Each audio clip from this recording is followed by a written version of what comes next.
Hello, good morning, everyone. Good morning. Good morning. Good morning. All right. Habari za asubuhi? We don't know the Tanzanian greetings. So, when I say habari za asubuhi, you say nzuri. Habari za asubuhi? Can't hear the people in the back. Habari za asubuhi? All right. Good morning, everyone. So, I hope we're ready for day 2 of... Day 3. Sorry, day 3. So, day 3 of this really great session. We're going to get started. It's raining outside, and I think some people are still coming in. But we are going to... Maybe I should introduce myself. My name is Medjabin Alarakia. I'm the Women's Economic Empowerment Regional Policy Specialist for UN Women, based in Nairobi, but also Tanzanian. So this is a bit of a double role for me. We would like to start with a bit of a recap of what we did yesterday. But this is where we check how much we learned yesterday. So I would like to open up the floor for people to give us feedback or one thing that you remember from yesterday that you're really taking away with you when you go back to your workplaces, to your countries. And I would say that maybe we'll go around, and from each table, if we have one person to tell us one thing that you remember that you're taking away with. Any volunteers? There's someone at the very, very back table. Is there someone who can help me with the mics?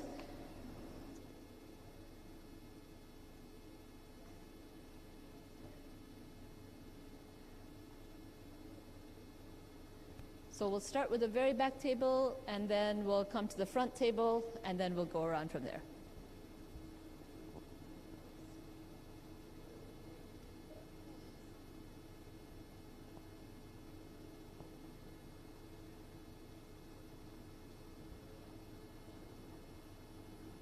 Apologies, we seem to be having some technical issues with the microphones. There we go. Hello, good morning. Good morning. Yeah, I'm just sharing one of the things that I remember that we deeply talked yesterday about gender responsive budgeting, that it is very, very crucial to have the political will. That political will has a significant role to play in terms of facilitating the gender responsive budgeting. And like to us, Tanzania, we have the manifestation that due to the political will, now I can say that the budget in terms of, in our Ministry of Gender is increasing since our first ever female president, Dr. Samia Suluhu Hassan. I think we should give a very big clap to her. Yes, and as you know, she's the one who facilitated our country to adopt the the Generation Equality Forum, specifically on Action Coalition number 2 on economic justice and rights. So we are making progress, and and therefore now the message is like. We should now play a very great role to make sure that we impart this message or knowledge to our leaders so that they can be ready now. They can understand the message and be ready to facilitate the process of gender responsive budgeting. Thank you. Thank you very much. Can you give the mic here to the first table? Thank you so much. Good morning, everybody. So my main takeaway from yesterday, not the main one, but one critical one, I think, is that one does not always have to build a Ferrari when it comes to gender responsive budgeting, but starting in small steps, even if gender budgeting is not anchored in the PFM Act yet, is possible. It has been done. There are good back practices. And as things take time, going step by step and introducing basic things in the beginning can be good enough and actually yield big marginal gains. So it's worth starting it, and even if it's going slowly. Excellent. Thank you so much. How about, oh, there's one there in the middle table. So we have that it's political will and our responsibilities, and I like that example. Good very morning. much. We don't have to start with the I'm Ferrari. Omar from Zanzibar. From yesterday's discussion, also we learned from the presenters. They have presented their efforts on what they are doing about gender inequalities, especially in financial institutions, their contribution toward gender inequality. Also, we have seen some challenges that are still existing in the way forward on how the financial institutions are going to feed the gaps. So we are really appreciating the presenters of what they have done yesterday. Thank you very much. Thank you very much. Do we have someone from this side of the room? On these tables at the end?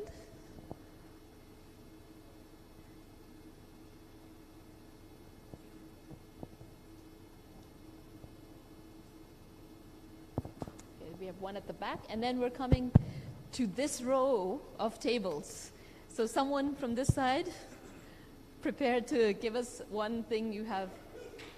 Go ahead. Thank you very much. I'm Fred from Malawi.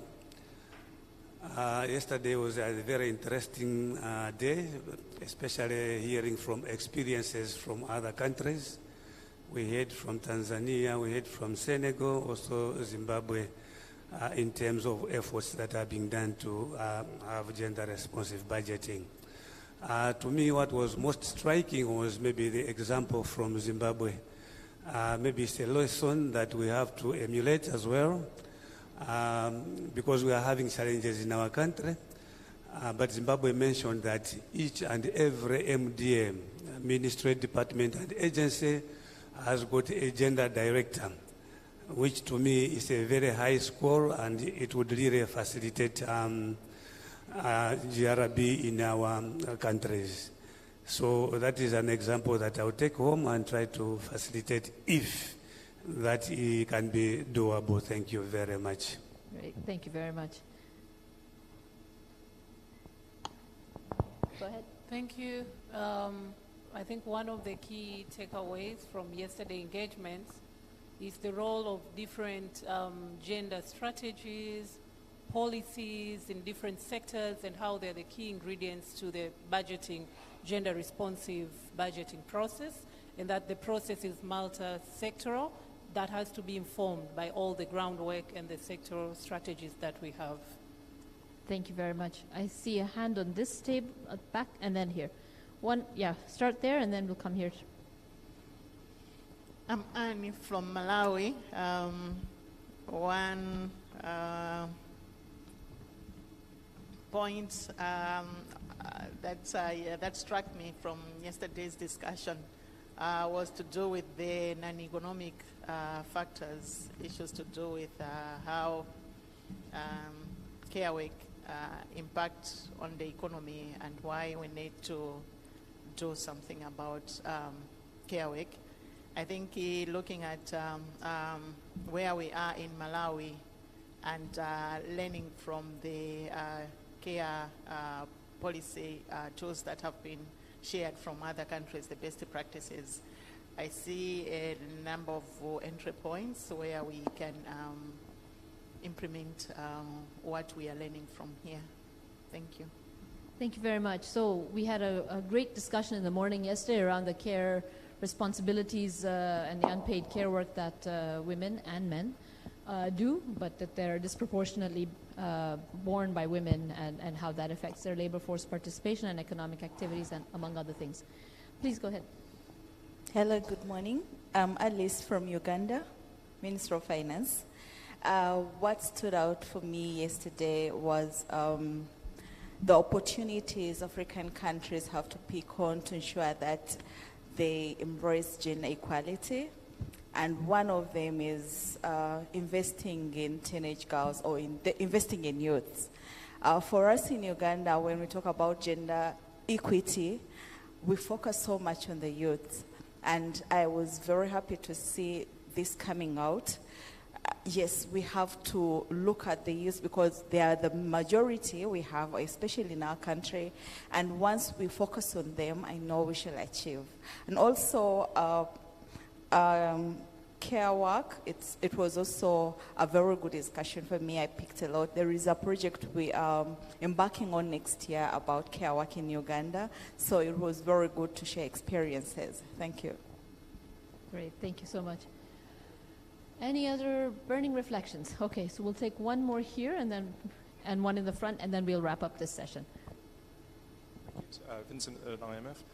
I was really impressed by in Senegal, the tagging work they are doing, the very thoughtful process they put into tagging their gender-sensitive expenditures.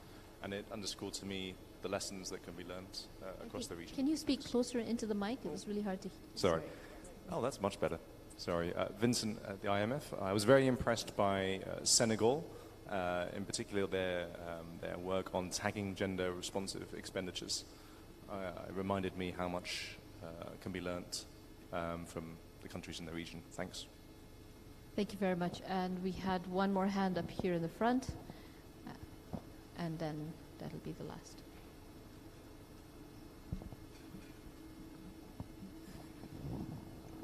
Good morning, everyone. I'm Regina Osa Lulo from South Sudan, Minister of Gender. One thing which struck me so much is that financing for gender equality is a gain, because when we finance for gender equality, there is increase in government GDP.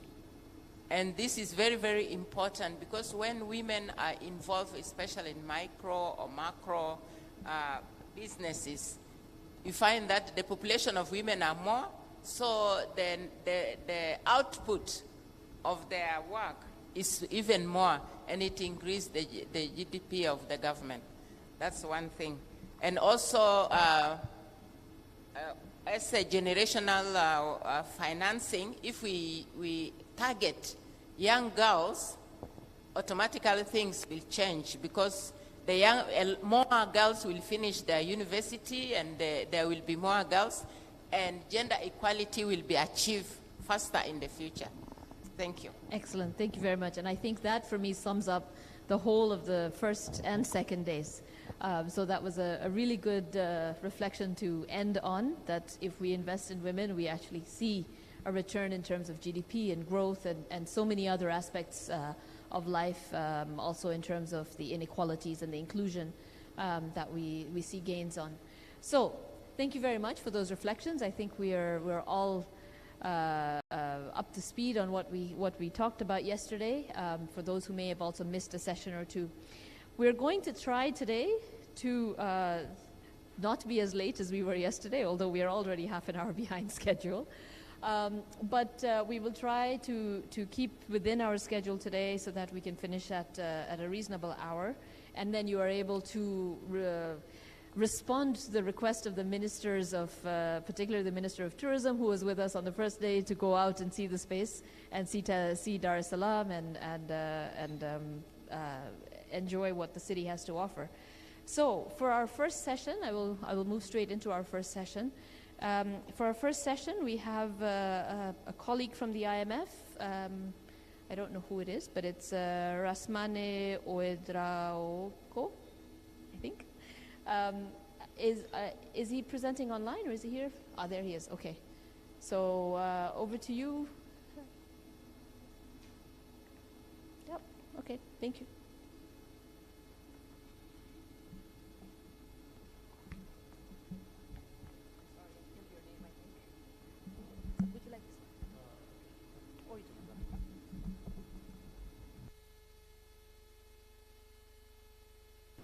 Good morning, everyone. Bonjour à tous. Okay. So I'm going to present some case studies about the macroeconomic gains from closing the gender gap. It's not working? Okay. As you know, the IMF is being consulted on so many issues, from fiscal policy to monetary policy, currency policies, and now on gender policies. And to make the case that one reform should be implemented instead of another, and also to inform our decision making and to better advise our member countries, we try our best to quantify the economic effect of each reforms. So in these two charts, you have some estimated effect of the gains from implementing some of the reform that we are being usually consulted on. You have the impact for reform on governance, product market, labor market, domestic finance, and on gender. And we find out that the economic effect from closing the gender gap is much higher than the other traditional reforms that we use to work on. Why the gender effect is much higher? Because it covers more people than the other reform. If you take, for example, domestic finance, perhaps that it is only for those who pay taxes or those who benefit from government spending. But on gender, it covers more than half of the world population. And also on the traditional reform, for example, on government finance, if you think about it, usually government think that we find the best solution to improve tax collection or to improve spending efficiency. But there is always someone who finds a way to fraud, or sometimes a central bank that finds the best way or best monetary policy or best currency policy. But there is always an external shock, for example, the crisis in Ukraine, that creates trouble for the domestic economy. So there is always a second round effect that reduces the effectiveness of traditional structural reform. But on gender, as the Ivorian used to say, Sanumampa, it doesn't lie. If very well implemented, the economic effect is much higher than the traditional structural reforms. My colleague Monica has presented yesterday the economic effect of closing the gender gap at the world level or at the regional sub-Saharan African level. So for today, I will just focus on some country cases that are studies that we have already done to advise our member countries in Africa. So this is the outline. I will just present an overview, and then I will talk about Nigeria and Niger. So this is just a list of country cases that we have done in recent years. It covers many topics that you can see. So if you are interested in one of the studies, I will be happy to talk, but I will not go into each of them. So you can see this year we have done a study on the recent initiative to promote gender equality in Benin.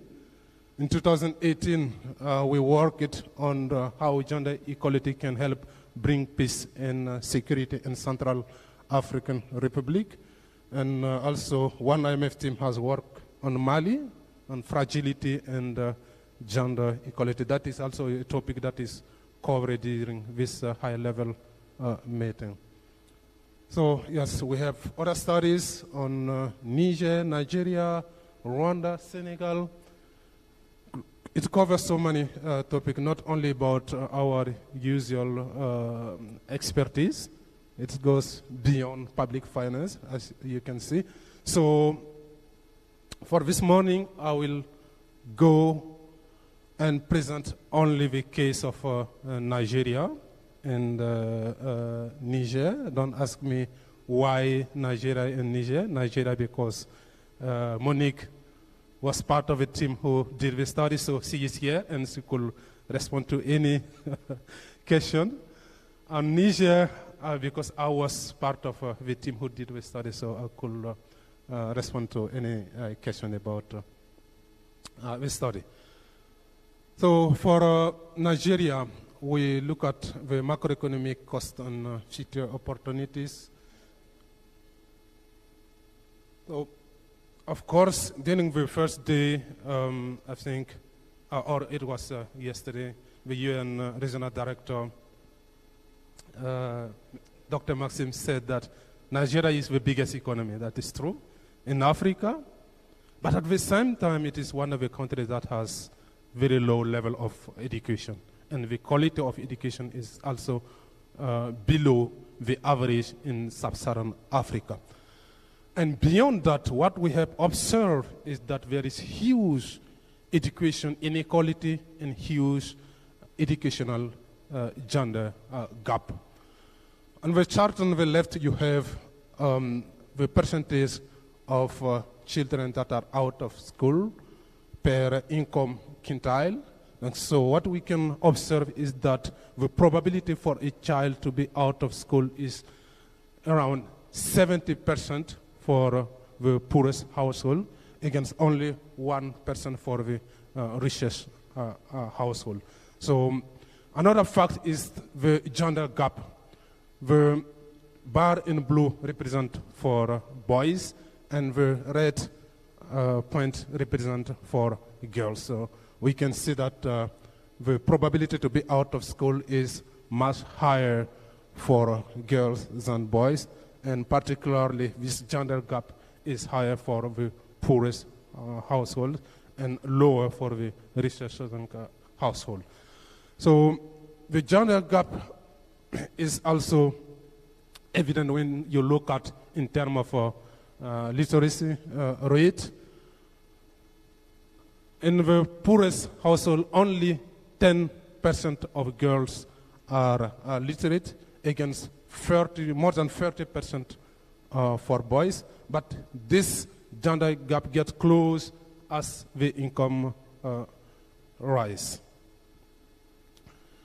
We can also observe the same evidence here in terms of average years of schooling on the left, and also in terms of percentage of students who have completed secondary education. Here the gap is striking, it's very high.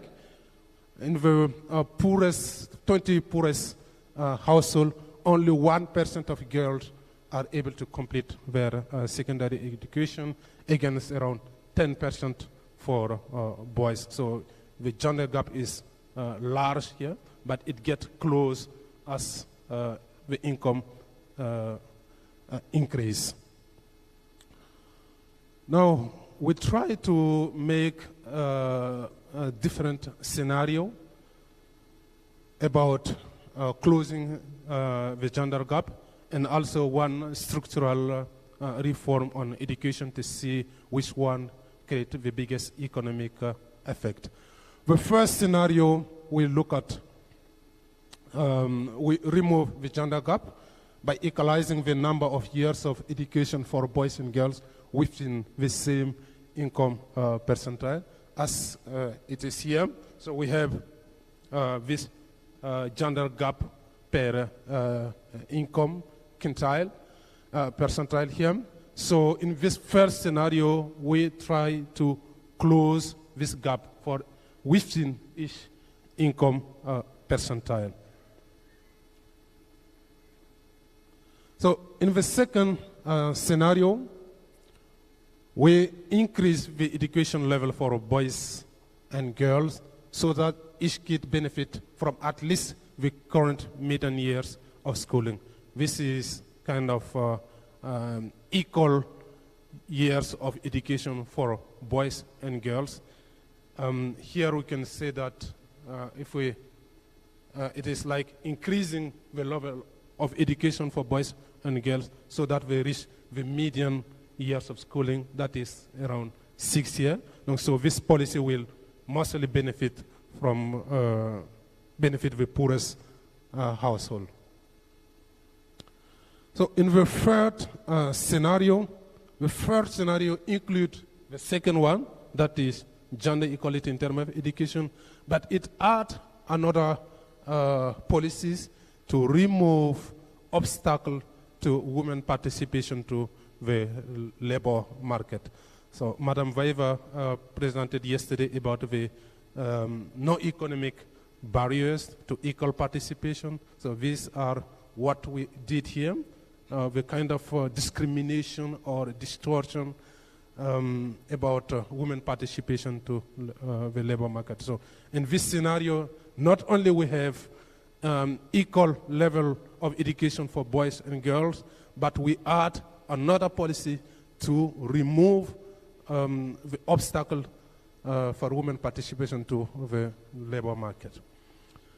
The last policy is traditional structural reform to improve the efficiency of education. This is what we used to hear from our national authorities. This doesn't address the gender gap issue, not a lot. This is just about, the last one is about increasing the efficiency of education. So, in terms of result, we find out that the first scenario that equalized the number of years of education within the same income percentile could lead to an increase in GDP by 5%. But this economic yield becomes much larger if we combine this closing the education gap with another policy to remove the obstacle to women participation to the labor market. So in the scenario 3, we have an increase in GDP by about 11.7%, much higher than just closing the gender gap, which is in the scenario 2, which yield an economic growth of 7.9%. So the last one, the scenario 4, which I talked about, which is a traditional structural policy, improving the efficiency of education, only lead to an increase of GDP by 3.6%. This is what I said in the beginning. So this policy doesn't close the gender gap. And by not addressing the gender gap, it could even lead to higher gender inequality in education. And we can see that even if it lead to higher economic growth, it is much lower than the 3 other scenarios that close the gender gap in education. Looking at in terms of income inequality, we find out that the policy that close the gender gap in education and remove obstacle to women participation to the labor market lead to the biggest impact on income inequality. So the Gini index declined by around 6 percentage points in the scenario 3. We also look at the impact on, in terms of female to male labor force participation. This is measuring the gender gap in terms of participation in the labor market.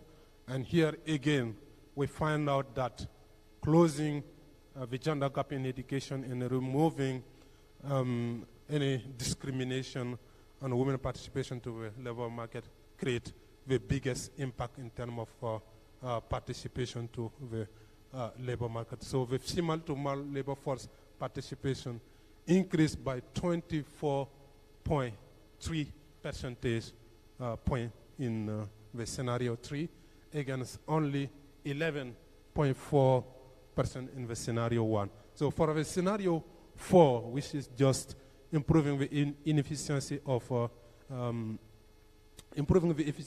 education without looking at the gender gap, has very small effect, only an improvement of the female to male labor force participation by 0.4 percentage point. In terms of gender pay gap, we find out that scenario 3 again create the biggest impact, with the female to male earning per hour improving by 9.9 percentage points, while this scenario where we improve just the efficiency of education create the little effect. Here the biggest takeaway is that closing the gap in education, of course, can lead to higher economic growth. But the best policy will be not only to close the gender gap in education, but also to remove the obstacle for women participation to the labor market. And the traditional policies, for example, improving the quality of education, that doesn't address the gender gap, create little effect to the economy. So with that, we will move to the case of Niger. So this study was done last year as part of the implementation of our new gender strategy. It was a deep dive case following a request from the authorities to look at the macroeconomic case from closing the gender gap in education.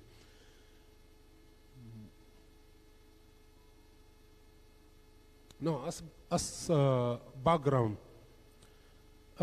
Niger has one of the lowest gender development index in the world, and so I know you are very familiar with the gender development index of UNDP.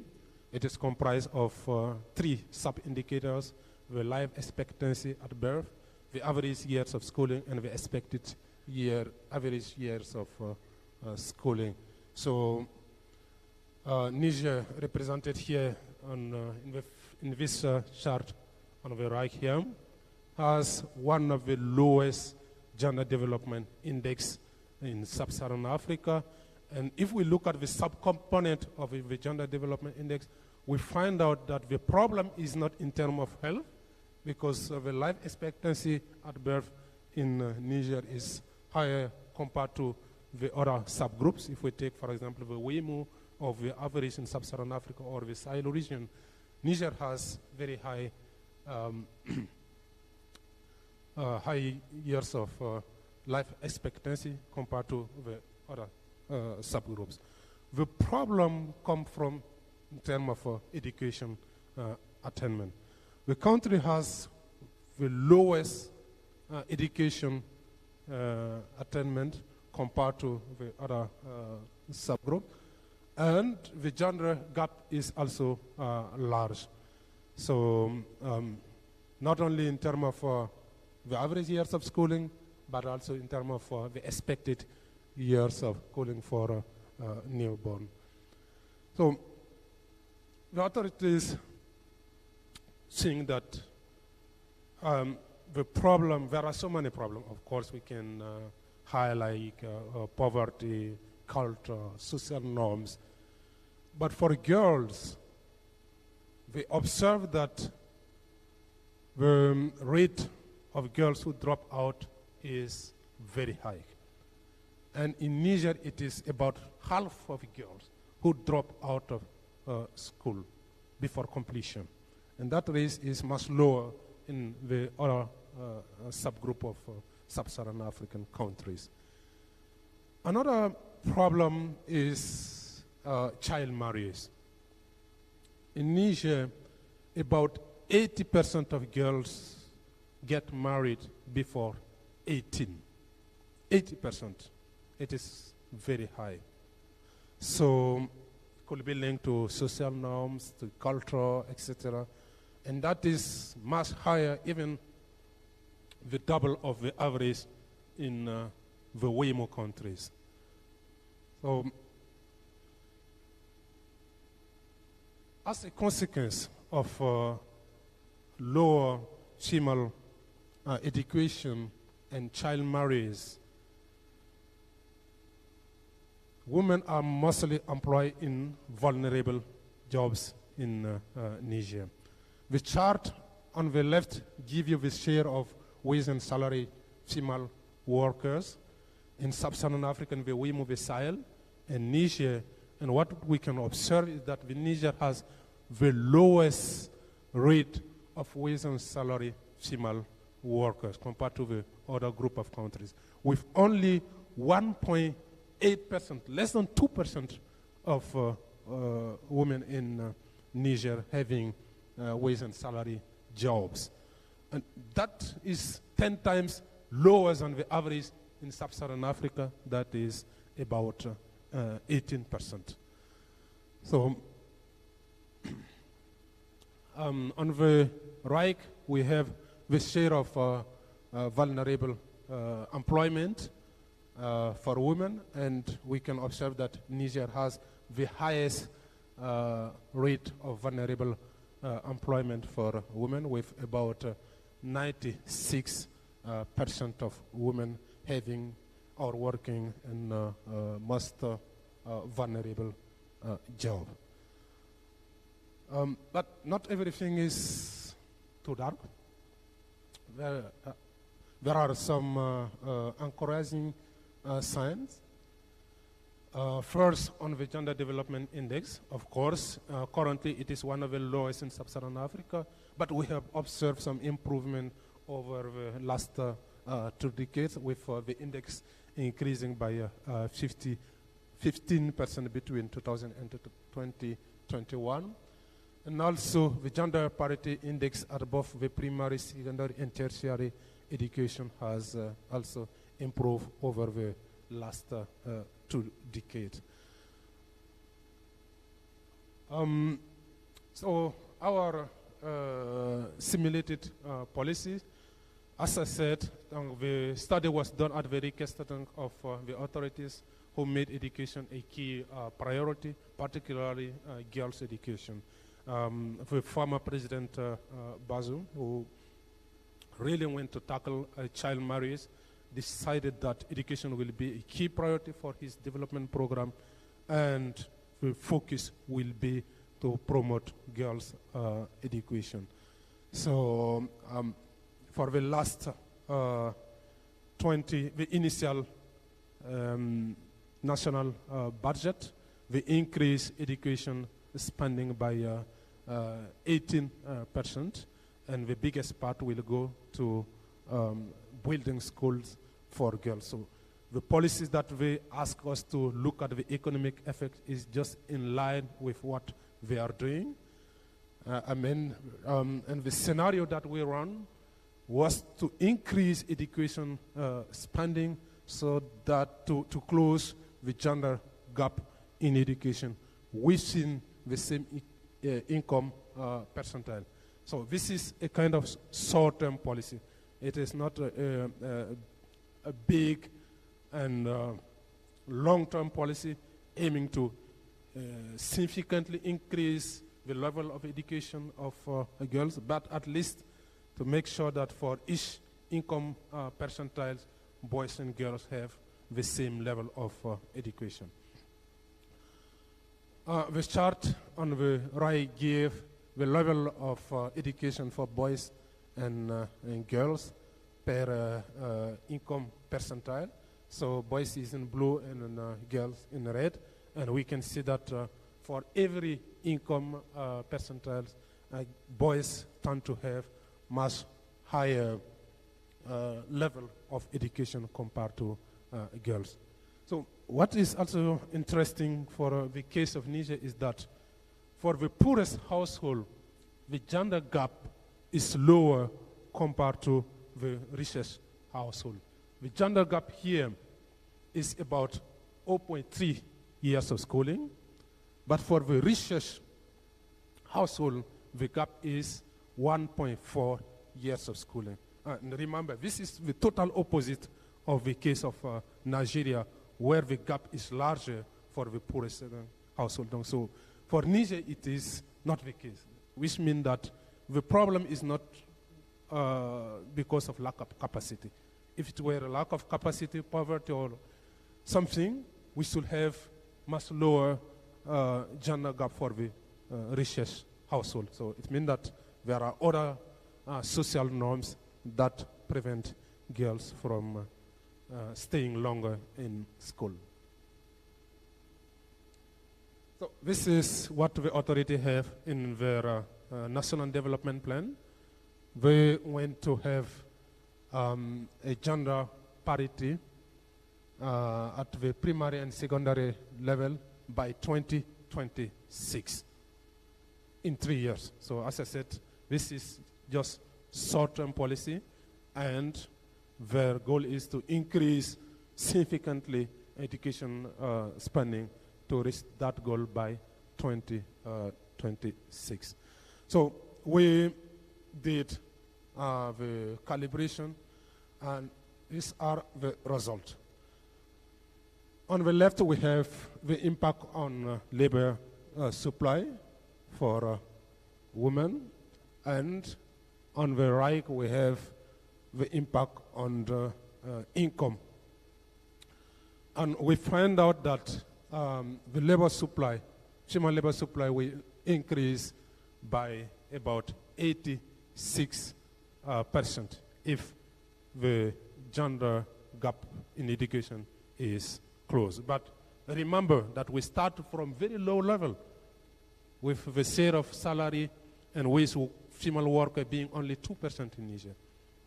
So we start from very low level, and the impact is significant if the gender gap in education were to close.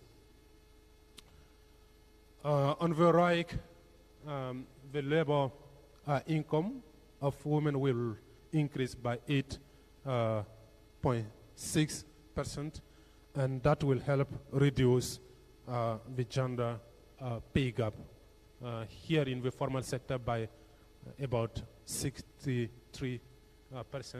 and in the informal sector by 55%.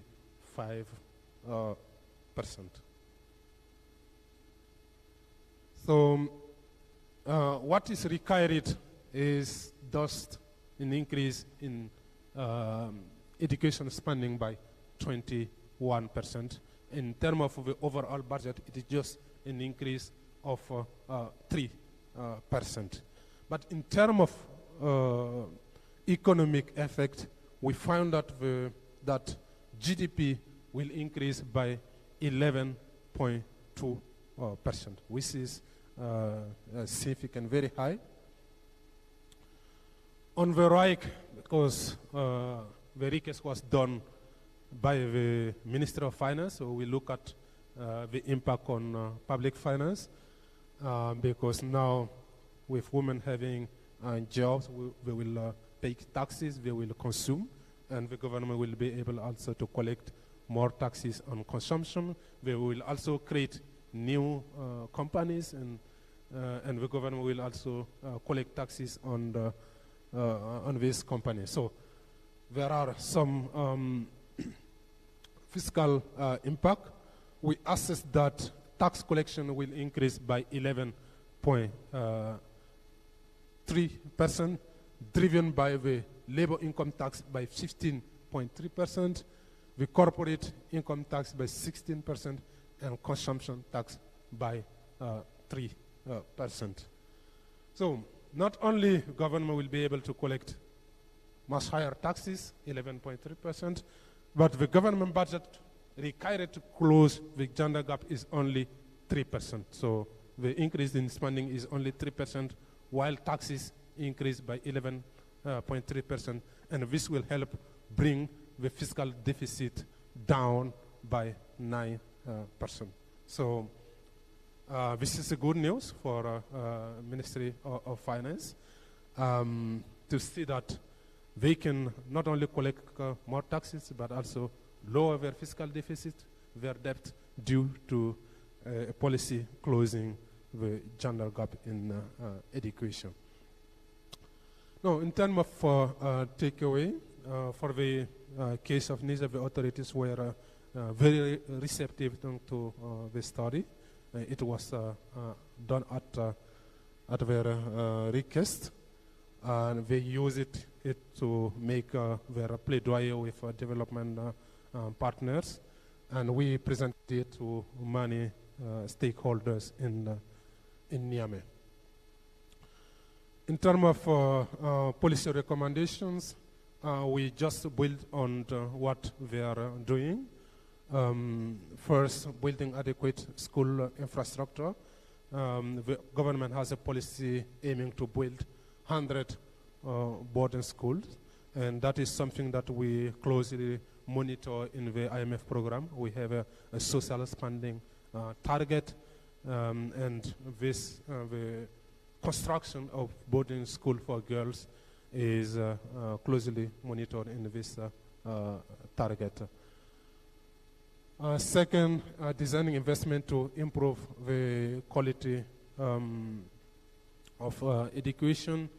That is a big issue. Quality is a big issue in Niger, but the authorities are currently trying to replace schools in precarious material with infrastructure in solid material. This is a key, the biggest program that we have that is being supported by our development partners, and we also do support them in terms of analysis and in terms of monitoring of efficiency and also the level of spending on education. The last one is that we advise them to put in place program to keep girls in school.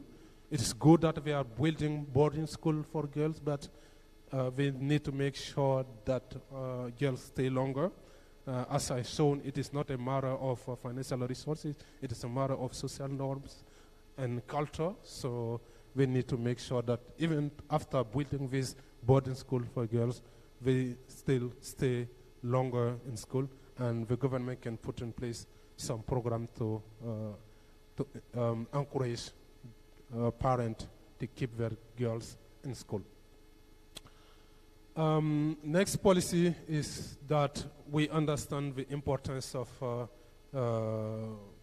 closing the gender gap, but as I shown on the case of Nigeria, sometimes it is not just a matter of being educated, but there are also some obstacles preventing women from fully participating in the labor market. So it is important to have some policy to remove these obstacles and expand economic opportunities for girls. The last one is to create accountability. So we recommended adopting gender responsive budgeting, and we were working with UN Women. We had a workshop in January this year, and worked also with the authorities.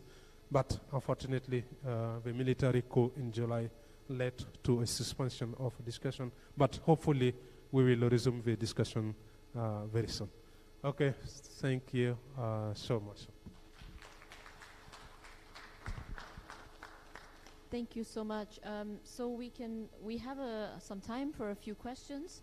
Are there any questions for the presenter? We could take maybe 3, and then we can respond to those. Both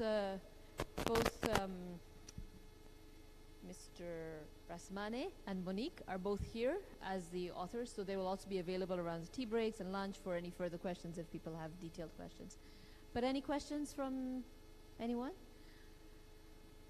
Can someone help me with the mic? There's a question on that table and then here on this table.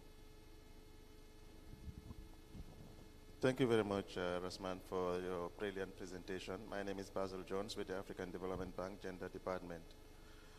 Let me just focus on some of your policy recommendations in Niger, and this is something that it's a challenge to all development organizations, UN Women, the African Development Bank, bilaterals.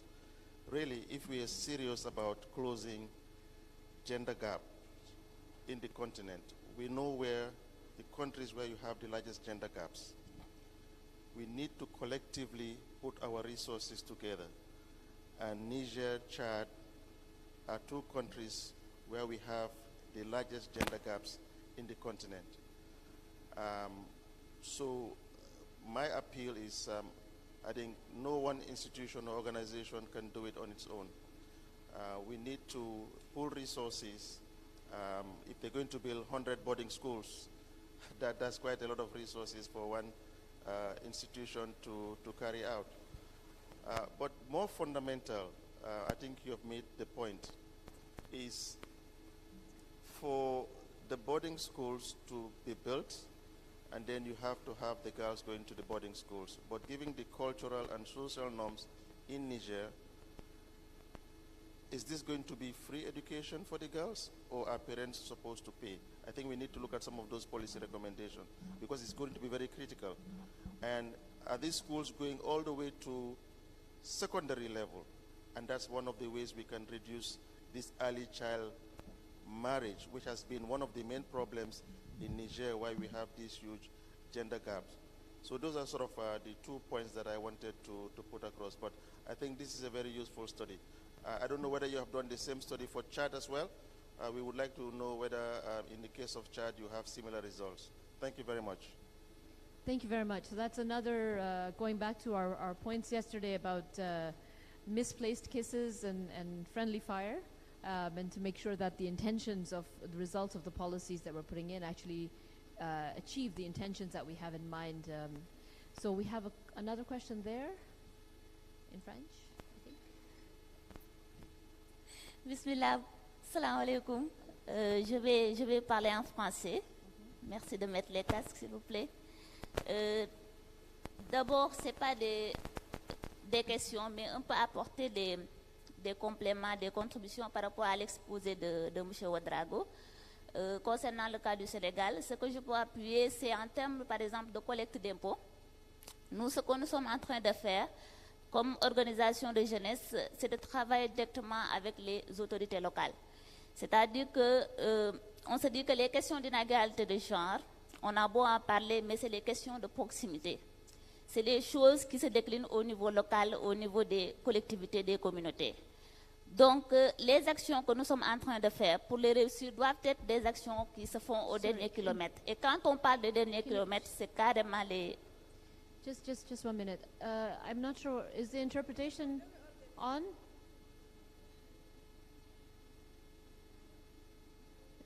Is it working now? It's okay.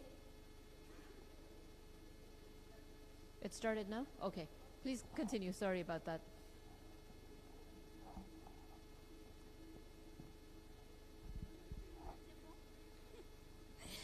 Voilà, ce que je disais, c'est que justement, nous sommes en train de faire le même travail, mais avec une déclinaison au niveau local.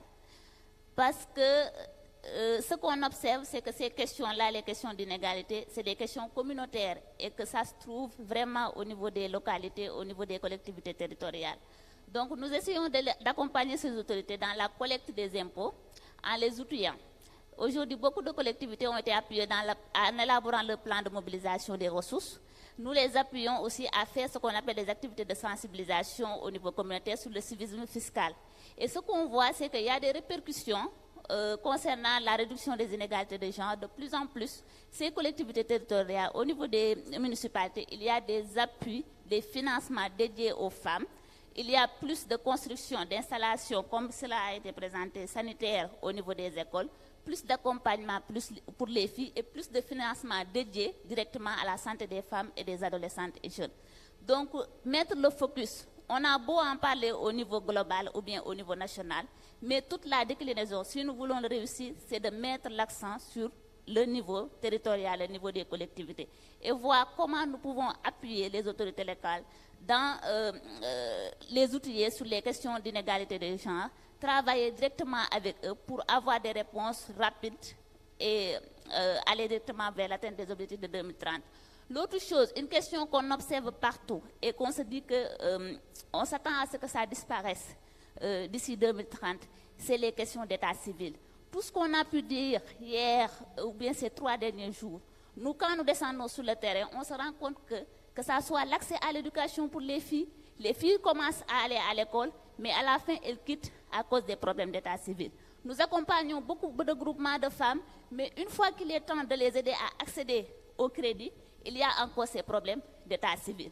Il y a le problème d'état civil un peu partout qui bloque toutes nos actions. Et nous n'en parlons pas assez. Qu'est-ce que nous allons faire pour mettre fin à cette problématique-là, pour vraiment nous permettre d'avoir beaucoup plus de résultats? Merci. Merci. Thank you very much. Okay, so we'll take one more question and then we will come back to the presenter to respond. Ok, merci beaucoup. Je continue également en français. En fait, merci beaucoup pour la présentation. Ça nous montre qu'au niveau des pays, l'on peut faire des analyses macroéconomiques pour éclairer les autorités. Moi, ma question, c'est de savoir, c'est vrai que vous avez travaillé au Nigeria puis au Niger. Je veux savoir, est-ce qu'il y a une structure nationale qui a été impliquée? Comment cette structure nationale peut prendre le relais après? Qu'est-ce que vous faites pour accompagner les pays à systématiser ce genre d'analyse? Parce que je pense que les pays en ont besoin pour vraiment éclairer leur politique publique. Merci beaucoup. Thank you. And if I can also take the liberty as the moderator to ask a question as well. The Nigeria study, you said that there was the 4 scenarios that you presented and scenario 3 that had the biggest return. You mentioned that it was looking at policies or including policies that reduce disincentives for women's labor force participation. What sort of policies would that be also? Thank you very much. Okay, thank you. That is a very important question. No one has the right answer on addressing social norms because they are structural, sometimes linked to our religious beliefs. For the case of Niger, it is religious belief. But the authorities are trying. And this was a focus that former President Bazoum has. And in 2021, we, together with UNFPA, we organized a symposium with traditional leaders to sensitize about the issue of child marriage and religious belief. And we had very frank discussion. President Bazoum participated to this symposium. It was amazing to see that the president went to attend the discussion and also make the case that, okay, he understands what these leaders think, but he believes that for the good of the country, we need to enact some reforms. And after this 2-day symposium, traditional leaders agree on paper to raise the minimum age of marriage to 18. But that was not translated into the legal system. And it was something that President Bazoum, when we met with him and said that he's disappointed about that it is not adopted legally, but he hoped that at some point it will be done. It's not an easy one. You ask about the boarding school, whether it will be free or not, and this is something that we didn't have clarification from the authorities, and this is why we add this recommendation that they should have some supportive policies to make sure that girls stay longer in school. We also emphasized that building 100 boarding schools for girls, it is good, but Niger being very large country, it will not be enough. We need other policies to support girls. I fully agree with the comment that you made about the importance of local authorities. I think that is how we can change things deeply by working closely with the local authorities. We at the IMF, unfortunately, we don't discuss with them, but we are working with partners who work closely with local authorities. We also used to raise the issues with government. In 2020, we published a report on the importance of regional inequalities. This is to raise the concern that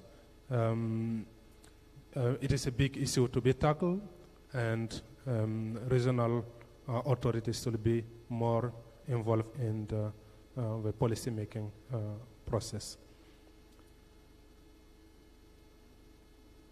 Okay, on the last question about the involvement of national institutions, for the study that we have done on Niger, yes, the National Institute of Statistics was involved.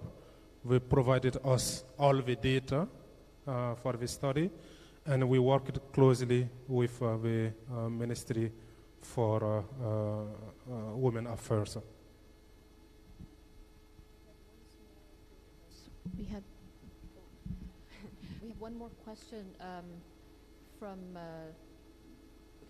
I just have one. Yeah, well, you can. Yeah, as they get ready to. Okay. I just wanted to respond to the comment on whether this analysis is also available for Chad. I know the team is working on some macro analysis, but it's not the depth of the study. But I would say we have a dedicated unit now within the IMF that is doing the modeling. We've done it for Niger.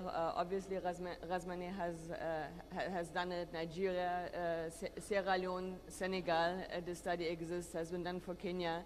Work is going on currently on the Gambia. So if there's interest, very happy to share like our contact details, and it can be done, right? It takes a little bit of time because the models need to be adjusted, data needs to be collected, but it is absolutely feasible to do it, and if there's interest from the governments of the respective countries, we will absolutely consider that. And then as a follow-up to these studies, what we have seen from some of the governments, that there is also request for capacity development, in particular on gender responsive budgeting. So in the case of Nigeria, I made the macroeconomic case, and then later Minister Ahmed requested basically like a scoping mission on gender budgeting, and then the work continued in that direction as well. So it can be supplemented with capacity development as well. That's all I wanted to add. Thank you. Thank you very much. So the last question is from here.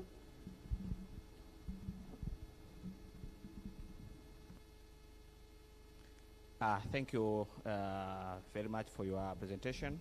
My name is Isa Mtiga. I'm from the Open University of Tanzania. I will just very concentrate your presentation, but I would like to know how does your country policy accommodate especially the people with disabilities? Because as you know, we're still having a challenge, especially in the education policies for the people with disabilities. So I would like to know in your country, maybe do you have a special school for the deaf people? Or do you have integrated school for the deaf people? So that was my question. Thank you. Thank you very much. Thank you very much. So we have one question about disability inclusion. And then I think there was also the question about what kind of policies do you bring in to reduce the disincentives for women's labor force participation. That was in the Nigeria example under scenario 3. So what would those look like?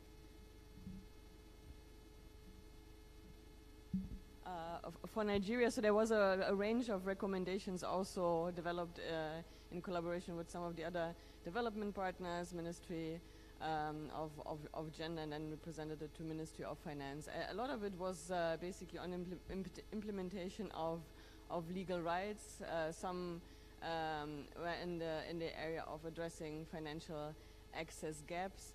There was quite some emphasis on both gender-based violence and harmful practices in general. So it's quite a list of things that we are considering. Can happily share the study on it. One criticism that we received, because this was also like one of the early studies on this model, was that we are launching into areas which we are not as familiar in as an institution. Goes back to the unwarranted kisses or friendly fires. Although we had consulted with a lot of the agencies, but basically it's a broad spectrum of recommendations going at the core into economic opportunities, including legal rights, including access to finance, and also safety. There were a couple of things also on the education front that would also help address some of the barriers that then also are impeding in the labor market. So harassment in schools, basically. So a big issue has been sex for grades or even financial extortion of girls. So all of these issues are flagged in there. It does not go into the specific details how to address that, again, because it's outside of their expertise, but the encouragement was then to look deeper in these issues with people who have the expertise on these issues. I hope that answers broadly the question. Thank you. Thank you very much. And the last question on disability inclusion, and then we'll move on to the next Okay. No, we didn't look at, but I think it is important just to include disability people, and perhaps that is something that we'll look into it. Great, thank you very much. Thank you, Rasmane, for your great presentation. I'm trying to see if we can catch up on time. We were half an hour late when we started this morning. We're now only 20 minutes behind, so we've caught up on 10 minutes. So thank you very much for your presentation. And the next presenter is already up on stage and ready to go. So over to you, Charmista. Thank you very much, Mezibin.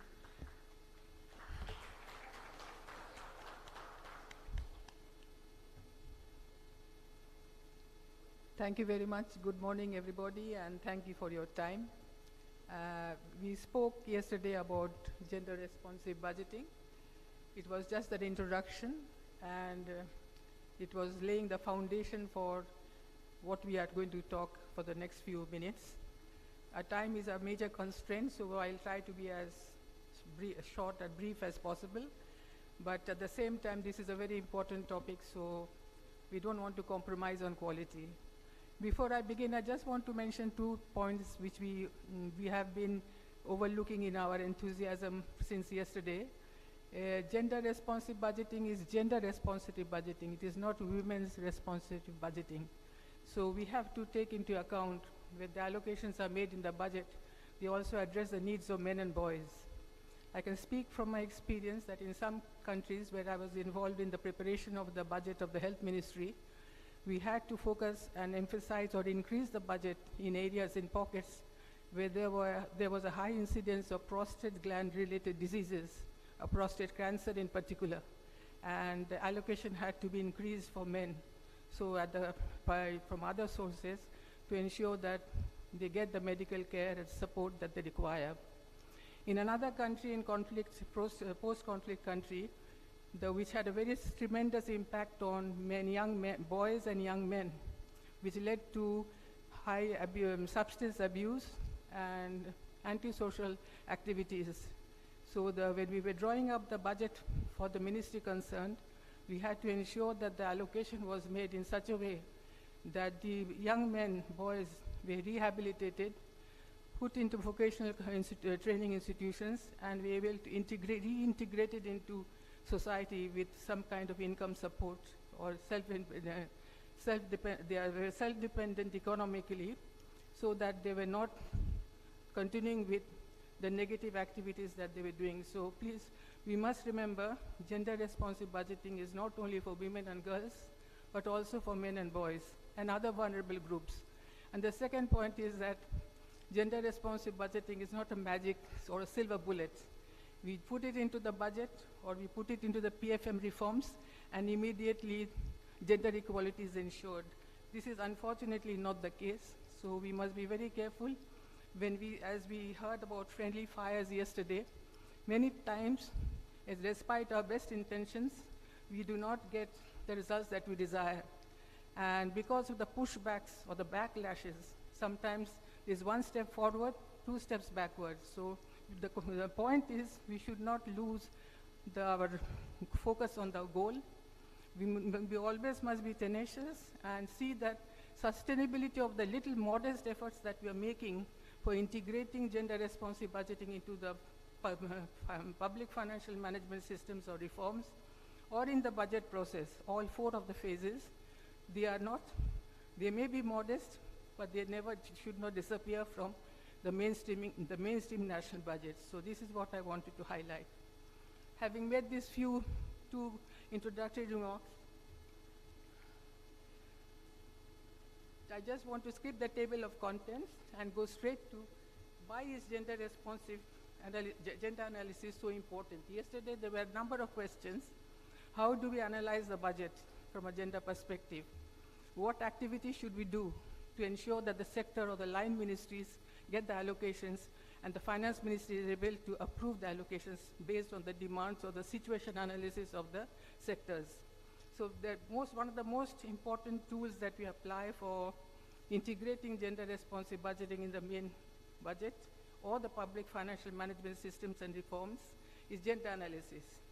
Gender analysis is because gender imbalances in the budget must be understood or identified before the allocations can be made, and according to the gender-specific needs of men and women, boys and girls. So what gender analysis does, it provides an essential information on the different roles and responsibilities of the different social groups, their access to and control of resources, and the different priorities, and also their needs. So gender analysis is very important to understand how gender-responsive budgeting can be integrated into the mainstream budget or PFM systems and rules reforms. So gender analysis of the budget, PFM systems provides a clear guidance on gender gaps based on analysis and specific steps to improve gender responsiveness of plans and budgets. So please, this is very important to remember that before we undertake any action on mainstreaming gender responsive budgeting, it is important that we analyze the budget from a gender analytical point of view. So why is, again, gender analysis important for the budget? As I mentioned,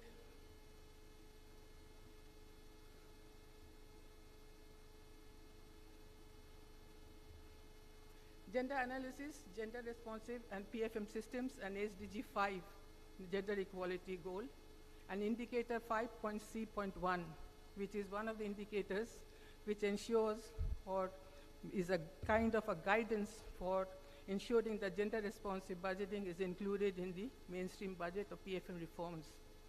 So target 5.44 says all member states must adopt and strengthen sound policies and enforceable legislation.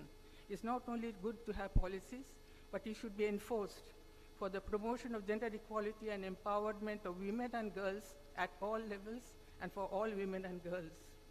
And what is the indicator? The indicator which measures the number of countries with systems to track and make public allocations for gender equality. So basically we are seeing how we are zeroing in on ensuring that there are public resources for promoting gender equality for all women and girls at all levels, and at the same time there are tracking mechanisms to ensure that the money allocated is spent for what it was meant to be spent. The indicator methodology for 5.C.1 was developed by UN Women together with UNDP and OECD, and it measures 3 important components of a gender responsive budget. As I mentioned first, it is the intent of the government to have policies, programs, and resources which are in place to promote gender equality. The intent of the government is very, very important, or political will. The second is existence of mechanisms to make resource allocations publicly available to increase accountability to women. And third is the existence of mechanisms to track resource allocations towards these policy goals. So political will, resource availability of resources, and tracking mechanisms to ensure that gender equality goals of the government policies are being realized. This is a study which was done a few months ago by UN Women in collaboration with UNDP and the OECD. And this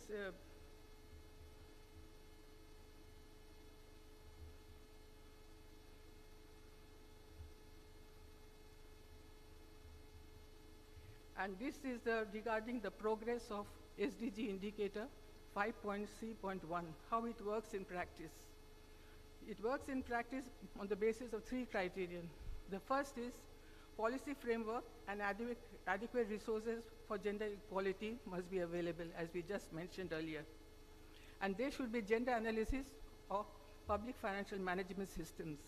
And the third one is there should be transparent gender budget data. We have been emphasizing the importance of gender disaggregated data since yesterday.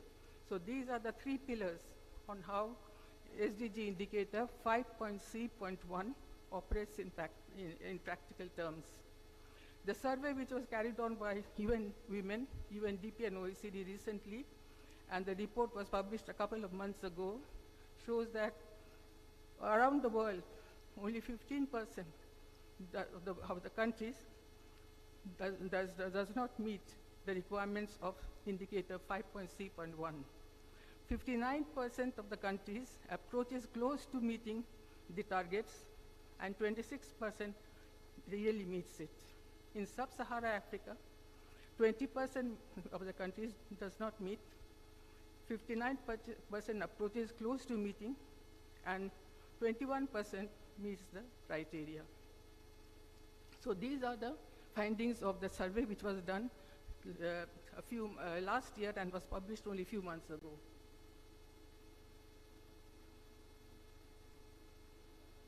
This gender analysis of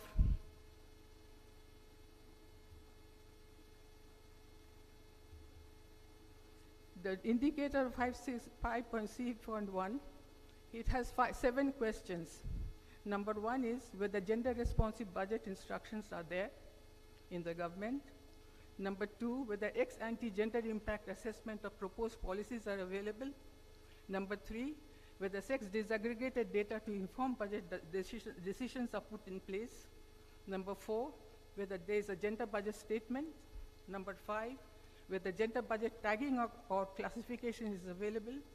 Number 6, ex post gender impact assessment of implemented policies are taking place. And finally, whether there is gender or budget audit. So these are the 7 critical points or questions on the basis of which the survey was done for the implementation of indicator 5.C.1.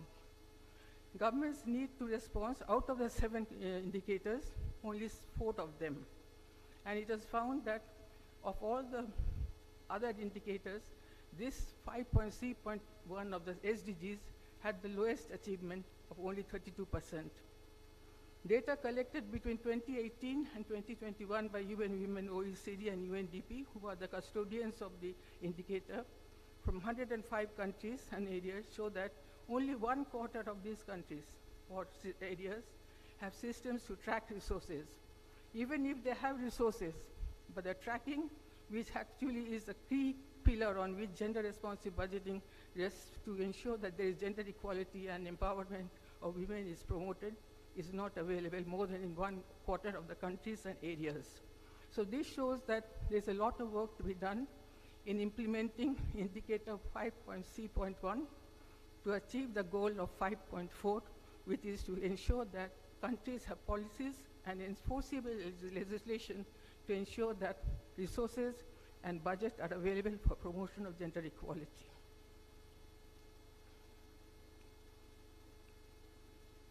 So why is this, the progress is not that effective or progress is not as impressive as it should be with the other indicators?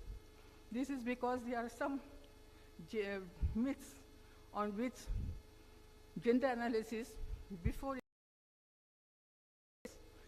it can be used as a tool for gender responsive budgeting, there are some myths or some illusions about why gender analysis is not effectively integrated in the analysis of the budget.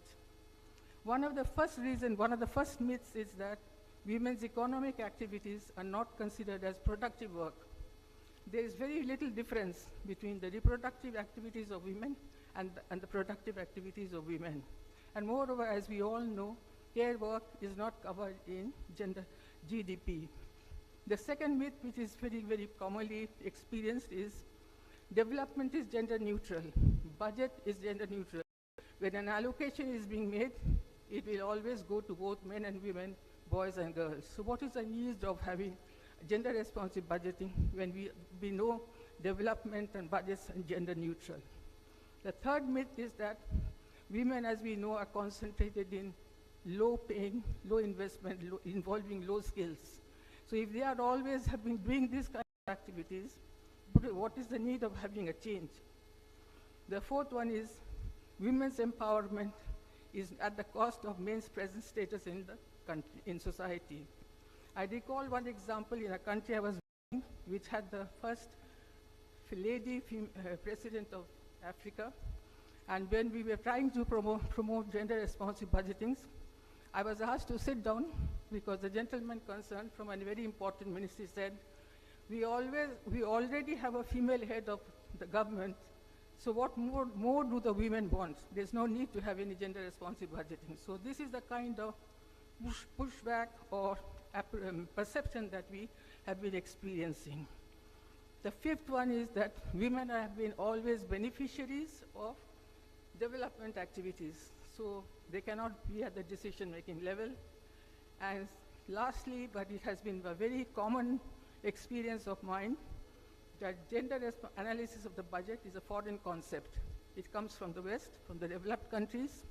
It comes from the top to down, and it involves extra work, extra resources, when there is already so much of work to be done by the ministries, and the resources are so limited. So these are some of the myths about gender analysis, as a result of which it cannot be integrated very effectively into the mainstream budget process. It is changing, but these are just I'm sharing my own experiences with you.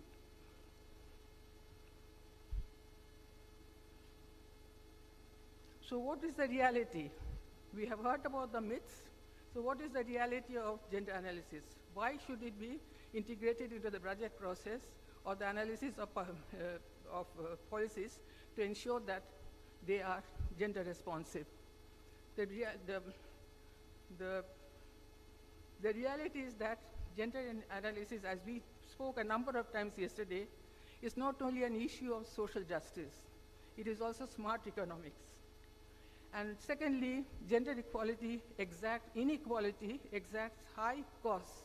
If there is unequal employment, if there is unequal distribution of resources, if there is lower productivity, it has had tremendous high cost on growth and sustainable development. Thirdly, gender analysis illustrates that men and women are both equally capable of productive labor and value creation. It's not that only men are capable of productive labor, or only women are capable of reproductive work, but they are both capable of productive labor and value creation. So if women have equal access to resources and opportunities as men, this results in higher growth. I remember there is a study done in the region by the UN Women's Regional Office in Nairobi called Broken Promises, which undertook an analysis of the agriculture sector in 7 countries in the region. And they realized that unless gender responsive budgeting is integrated into the agricultural sector, there will be a tremendous loss on behalf of the GDP of the countries concerned. Additionally, FAO has found that if women farmers have equal access to resources, global agricultural production will increase by over 20%. So as we saw in the speaker before, how the reduction of gender gaps in the education sector have a direct and tremendous impact on the GDP of the country concerned, all these positive, hardcore data and figures contribute to the fact that it is very necessary to include or integrate gender responsive budgeting in the mainstream budget process. So here we have the centrality of gender analysis. Is just a visual chart to show when we are integrating gender responsive budgeting, it is very, very important to put gender analysis at the center of all the phases of the budget, not only in monitoring and evaluation, wait for the last phase, but start right from the budget, the planning, when with the gender, around when the work plan is being prepared, the gender budget statement is being developed, the budgetary allocations are being made, the service deliveries are being delivered, the assessment of the results are taking place, the sex disaggregated data is being collected, and first of all, the policies are being formulated. So it's a full circle, right from policy level down to the evaluation level, the gender audit of the budget. It is very important to put or centralize gender analysis at the center of the budget process. So yesterday, the first presentation on gender responsive budgeting gave two very excellent, powerful graphic illustrations of what are the phases of the budget and what needs to be done, what documents need to be done, and how it can be mainstreamed into the national budget to ensure that gender responsive budgeting is institutionalized. It's not to be spoken in this room only. It is not to be done in 1 year only, but it is done every year because it is institutionalized.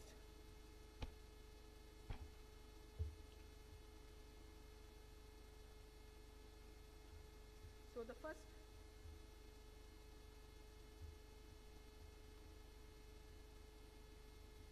first entry point, as was mentioned yesterday, I will just make an addition to what was said, the graphic details that were provided.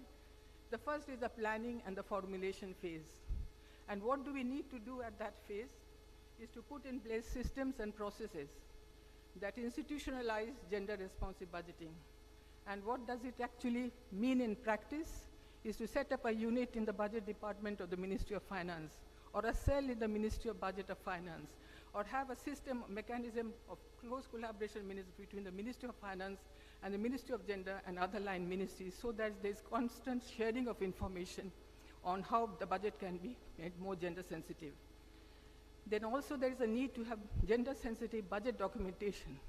We all know that before the preparation of the budget, the Finance Ministry sends forth the budget called circulars, which are the foundation on the basis of which the line ministries prepare their proposals, send it back to the Ministry of Finance for approval, or reduction or amendment, and then finally, once it is approved, it is discussed in the budget hearing committees and then sent to the next stage.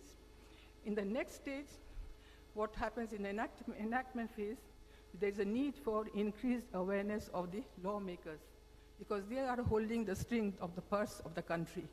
So we need to have enough awareness raising of budget approval committee members in the parliament, the women caucuses in the parliament, the parliamentary budget office, and any other unit in the parliament which is dealing with the appraisal of the budget, which has come from the executive branch of the government, that is the Ministry of Finance. And the actors are parliament, government ministers, civil society organizations. Just as in the first phase, the actors were cabinet, finance ministry, treasury, senior bureaucrats from the line ministries, and others. In the third phase, that is the implementation, there is a need to apply gender-responsive budgeting guidelines during the implementation of the sectoral guidelines.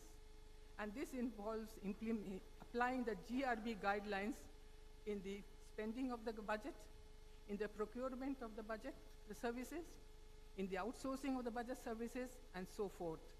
In some countries, I have seen, for procurement of programs, services, or products or items, there are special procurement guidelines, or there's even a procurement act, where there is a provision for special groups. A certain percentage is reserved for them to bid for the tenders for providing the services or supplying the products.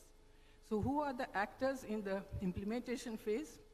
They are the service providers, the Treasury Ministry of Finance, officials from the line ministries who are responsible for ensuring that the programs are being implemented on time, and the civil society organizations and other stakeholders. Finally, at the evaluation and audit phase, the gender responsive impact assessment of programs that is the gender dimension in performance audit with focus on outcomes by the supreme audit or institutions and other agencies is very, very important. It is here one can see is the test, the litmus test, whether the program that has been supported by the budget resources have really reached out to the beneficiaries for whom they were intended, for whom the money was allocated. And the actors are officials from budget audit institutions, civil society organizations, and others. So we can see in all the 4 phases, starting from policy, the planning of the budget, formulation of the document, having budget hearing committees, right down to the evaluation of the impact of the programs supported by the budget resources, there is a need to integrate gender-responsive budgeting in some degree. Here I would like to emphasize there is no one-size formula which fits all the countries. These are just guidance, indicative suggestions to you as leaders in your government to see whether you feel some of the points that are being presented before you today, you can pick and choose, amend them, adapt them to your country's specific conditions, and see how it can enhance the effectiveness of the budget in reaching out to people who deserve the government resources or the public services most. So the checklist, we'll come back to it again after some of the frameworks, but the checklist for the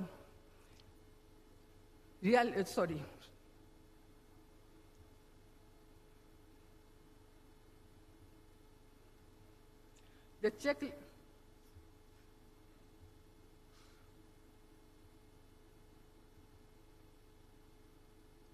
The checklist for the preparation of the gender-responsive budgeting into integration of gender-responsive budgeting into the mainstream budget is, does the situation analysis of the sector take into account the socio-economic, cultural, and political status, the different status of men, women, boys and girls, and other vulnerable groups? It's very, very important, and we will see how this point is elaborated in subsequent slides of the presentation. The second one is, have the data and statistics been provided as background and justification for budgetary allocation, or the importance of gender disaggregated data? The third one also emphasizes the value of gender disaggregated data, because without data, it's very, very difficult to allocate resources according to the specific needs of the different social groups. And finally, do the budgetary allocations adequately address the gender inequalities described in the situation analysis? So you see the link between the first assessment of the situation analysis to take into account the socio-economic environment and how it impacts differently on the different social groups, the use of gender disaggregated data to ensure that the real specific needs are based on concrete evidence, they are evidence-based, and thirdly, to ensure that the allocations of budget made on the basis of the situation analysis, made on the basis of the information provided by the gender disaggregated data, have really contributed to allocations in the budget that address the discrepancies, the gender inequalities that have been identified in the situation analysis. So these are the 3 main checklists for ensuring that gender-responsive budgeting is integrated in the mainstream budget. One extra box is only on gender disaggregated data because of its importance in ensuring that the data that is going to drive the allocation is evidence-based and not just on some subjective analysis of the sector. So yesterday there were a number of questions as how do we analyze the budget from a gender perspective. And yesterday was what is gender-responsive budgeting, and today we are trying to see how to analyze the budget and why. What can be done to ensure that the analysis of the budget is gender-responsive, as a result of which the allocations are gender-responsive, as a result of which the impact is gender-responsive, and as a result of which the information gathered from the data is gender-responsive to inform future plans and budgets.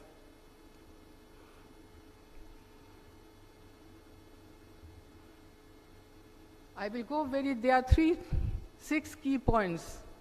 Again, I would like to emphasize that these 6 points are not written in stone. They are just indicators for you to review them, analyze them, and see how best they can fit into your country context. So the first is the pre-budget phase, and the second is the post-budget phase.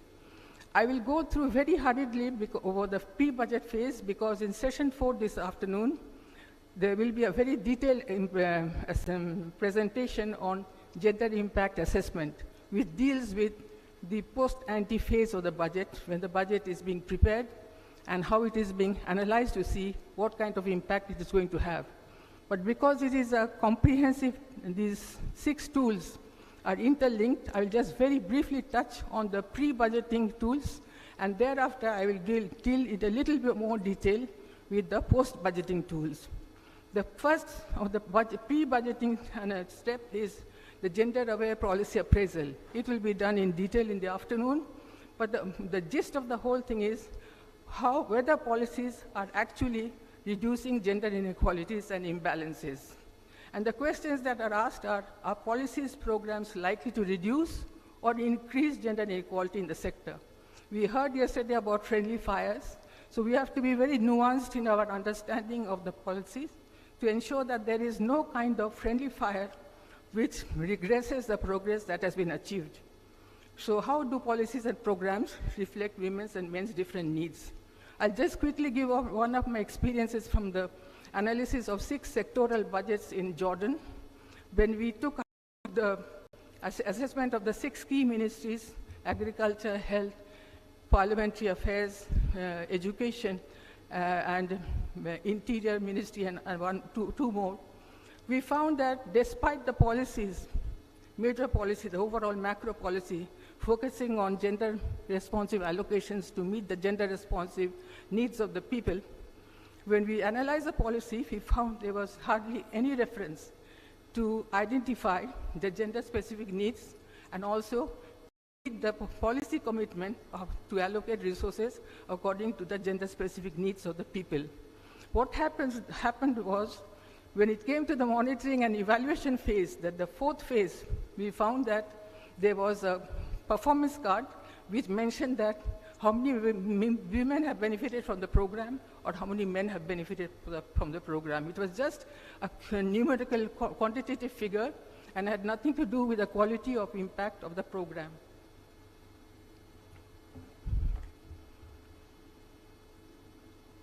The second document which helps in the pre-budgeting phase is a medium-term expenditure framework, which is actually not an annual budget or a work plan, but it extends between 3 to 5 years. And there is, with the help of the IFIs like IMF and World Bank, what is happening is gender is being incorporated into the economic models in the medium-term framework so that they are able to influence the budget between 3 to 5 years. And how this can be done? It can be done by disaggregating the variables where gender is applicable. My experience was in Liberia, where the medium-term expenditure framework was being developed in 2022, when the financial institution IMF was supporting developing the framework of the MTEF. And the 3 key areas that were focused in the MTEF of that year for over the next 3 to 5 years was climate change, gender-based violence, and the economic empowerment of women. So we can see the gradual shift of MTEF even being as such an important document with the support of IMF, which was being developed to ensure that it is gender responsive.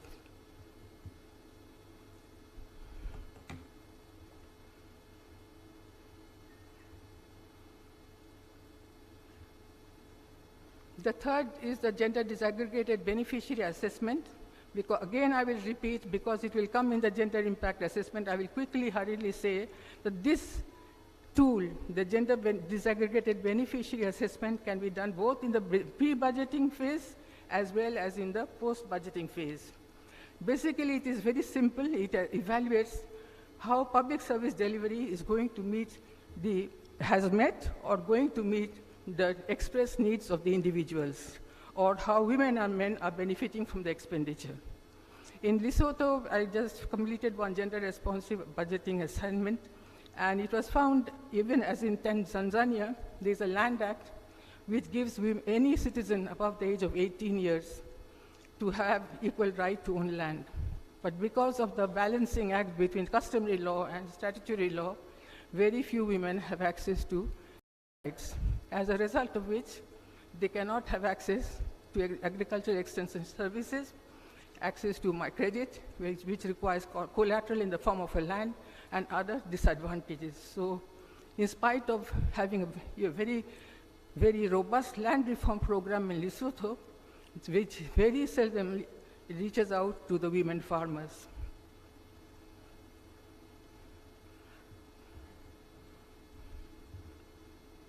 This leads me to the analysis of costing, but I had included this slide because there was a query yesterday from the representative from UNICEF, but I think he's not here, so because it's a part of the GI, Gender Impact Assessment, I will not go into the details, and if he's here during the coffee break or lunchtime, I can discuss on how the costing of an analysis of the situation is being done. There are a number of approaches. Based on his question, I had developed this chart, but unfortunately, I'm not able to share because he's not here. And because it treads on the gender impact assessment of the 4th session, I would not like to spend any further time on this.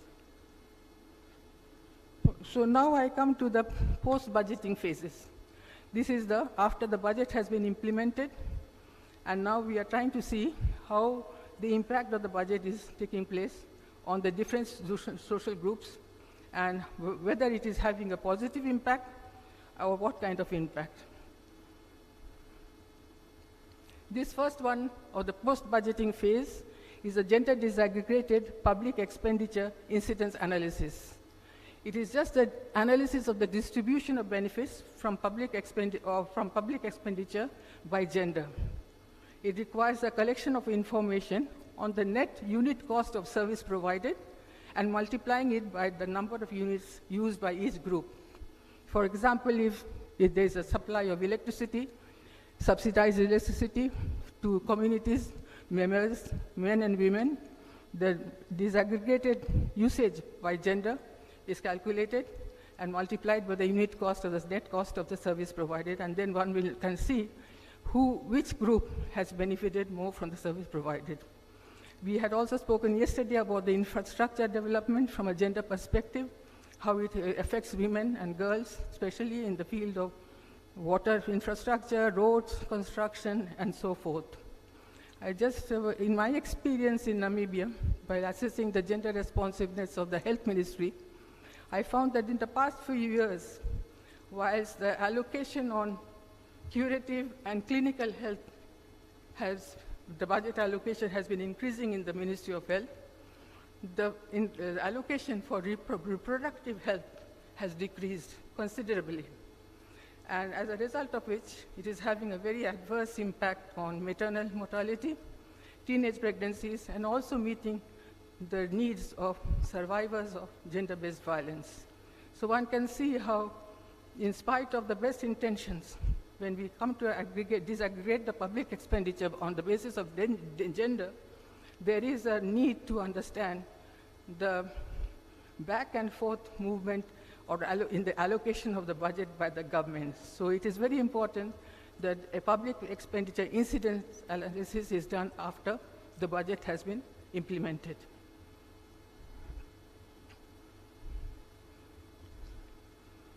The second tool, or the fifth tool in the comprehensive 6 tools that are by which the budget can be analyzed from the gender perspective, is the development of a gender-aware budget statement.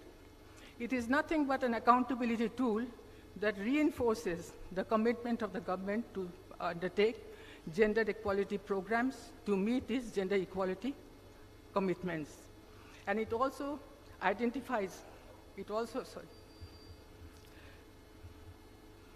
identifies what has not been met in the current fiscal year and can be included in the government's budget for implementation in the forthcoming financial year. The budget call circular in Kenya, it requires that key performance targets and indicators of sector ministries be sex disaggregated and address gender gaps, and the impact evaluation information is presented in the gender-aware budget statement, which the government makes every year, and it is publicly available. So one can see that in one document, the gender budget statement or gender-aware budget statement, they are both the same thing, how the government's commitment can be documented and shared with the public to ensure that there is transparency as well as accountability.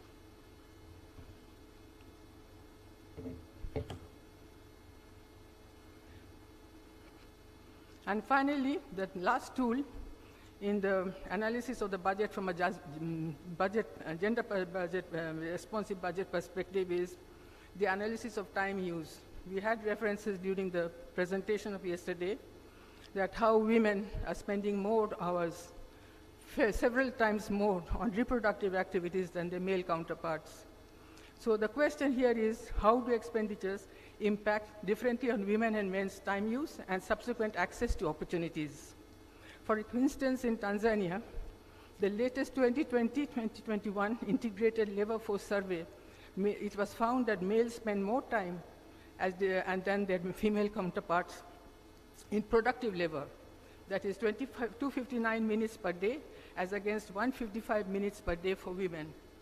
On the other hand, women spend more time in reproductive work, that is 240 minutes per day than their male counterparts, which is only 78 minutes per day.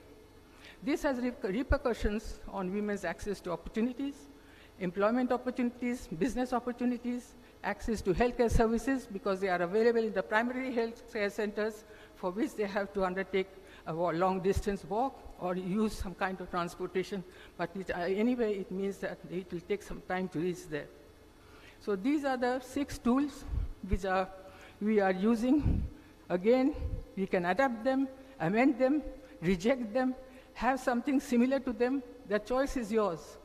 As I keep on repeating, gender responsive budgeting is the leadership is the government, facilitated by the technical support and financial support in the initial phases given by multilateral institutions.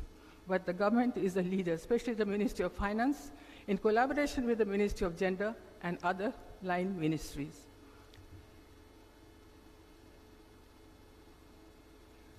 There's another approach which I would just like to highlight over here.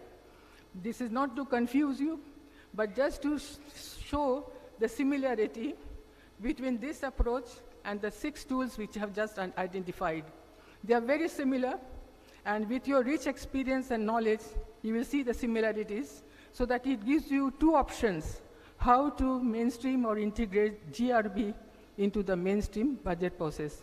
It is not fixed in stone. It is not a one formula for all countries. The reason I'm giving this second option is, please, yesterday there was a reference that do we need to have PFM Act before launching gender responsive budgeting? The answer is not necessary. There are countries, including Tanzania, which introduced the GRB much before the PFM Act has come into force. What is required for gender responsive budgeting are 5 core elements similar to what we have done. The first is the situation analysis of men and women, boys, girls in a particular sector. It's very, very important. Whether we do it through PFM, whether we do it without PFM, the line ministry is always there. The government is always there. So we need to analyze the situation of men and women, boys and girls, and other vulnerable groups in the sector. And we have to, how do we do the analysis of the situation? By analyzing how policies are addressing the gender needs, nature of the situation, how they are addressing the gender needs of the different social groups. And then the third is, based on number 1 and 2, situation analysis and policy appraisal, whether the budget allocations are sufficient to implement a gender responsive policy. Whatever the guidelines are there in the policy, whether the objectives of gender equality in the policy, are they being met by the budgetary allocations. The fourth is monitoring of expenditure and implementation of policies. And the final one is evaluation of outcomes. So we see that it's a round circle. Following the four phases of the budget, the policy appraisal must be gender responsive, the enactment must be gender responsive, the budgetary allocations must be gender responsive, implementation must be gender responsive, and audit or monitoring and evaluation must be gender responsive. So we don't need to have a PFM Act to guide it. Now, if the country has a PFM Act, so much the better. You can identify the components through which the GRB can be integrated.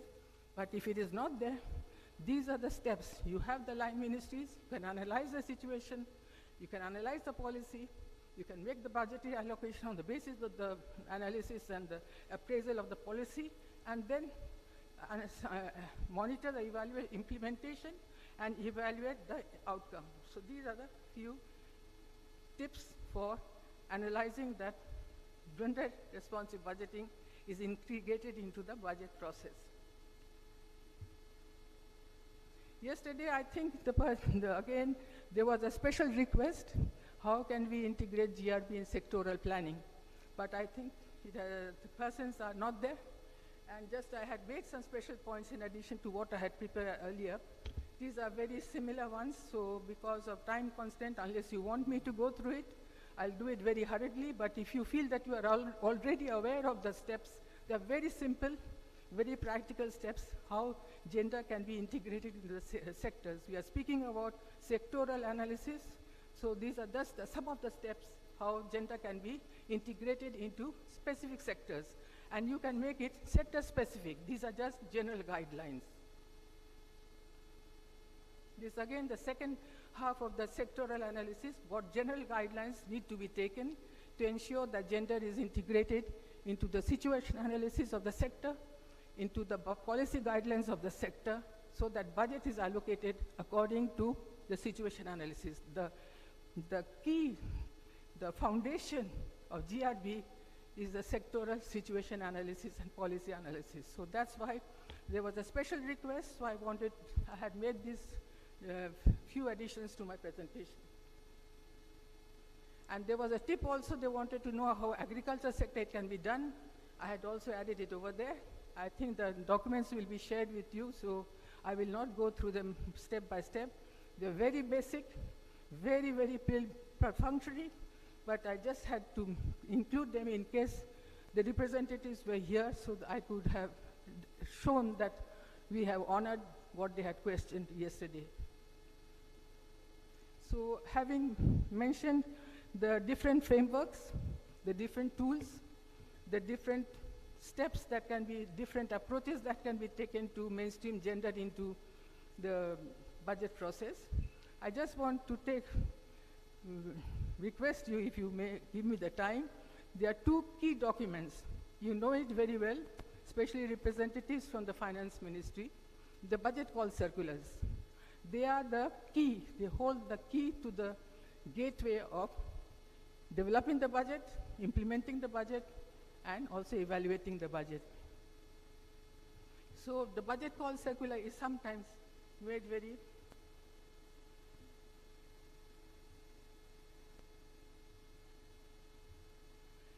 it's a very important document, but then again, there is no formula that this works here.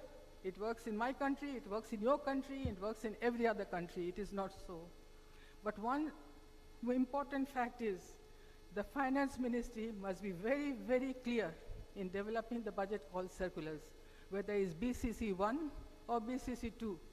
Because if they are not clear, then what happens? The line ministries are also likely not to consider very carefully gender issues. But I've seen in countries where the Finance Ministry or the Budget Department or the Director General of the Budget Unit has given specific instructions that the BCC2 in particular should include gender-responsive budgeting guidelines. The responses from the line ministries have been such that the proposals are not very gender-responsive, I should be frank with you, but at least they have started including gender-responsive components.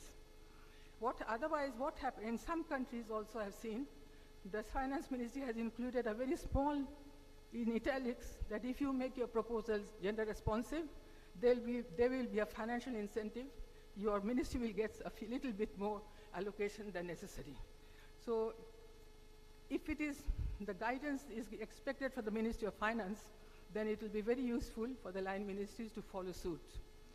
But if the BCCs just state that ministries should consider gender, then what happens, I have seen, the line ministries respond by saying that especially women, or they add the word gender and gender responsive, and even in some places, instead of writing people, they just say women and men. So you can see the difference. Unless the engine of the budget process, that is the Ministry of Finance, unless the Ministry of Finance, the budget department in particular, takes the lead in including GRB in the budget call circulars, it will be difficult for the line ministries, or they will not be willing, the line ministries will not be willing to include GRB in the proposals which they will be submitting to the Ministry of Finance. I'll just give 3 examples that I have experienced. In one country, gender equity is included in the budget proposal of the sector ministry and gender sensitive indicators, because the finance ministry implied this is necessary. In another country, the select ministries' policies and key result areas stated how they contribute to gender equity, and the budget proposals also, because of the finance ministry's guidance, also had gender equity component in the proposals. In some countries I have experienced, the ratings of gender expenditure or sectoral expenditure on gender equality have a score between 0 and 20 for each criteria. For example, women's and men's participation in programs, the benefits they get from the programs, the capacity building programs for men and women, contribution to women's and men's employment on income generation, and so forth. If the total of the different categories come to a total score of 50, the program is termed as directly gender responsive. If the sum is in the range of 20 to 49, the program is regarded as indirectly gender responsive. But anything below that is considered as gender neutral and sometimes even gender blind. So it depends upon the finance ministry, the budget department. I've seen how they view gender, the value, the significance of gender responsive budgeting in contributing to the mainstreaming of gender GRB in the budget process. Another important document of the ministry is the budget statement. I mentioned briefly in the pre-budgeting phase. It is basically an accountability tool of the government to show their commitment to gender equality translated into actual programs. So when the gender budget statement is being prepared, it is very, very important. List of priority issues that have been met and also that need to be met are highlighted. It's not only mentioning the achievements, but what needs to be done. The proposed interventions which needs to be done should be followed on the analysis of indicators. So the points for consideration for preparing gender-based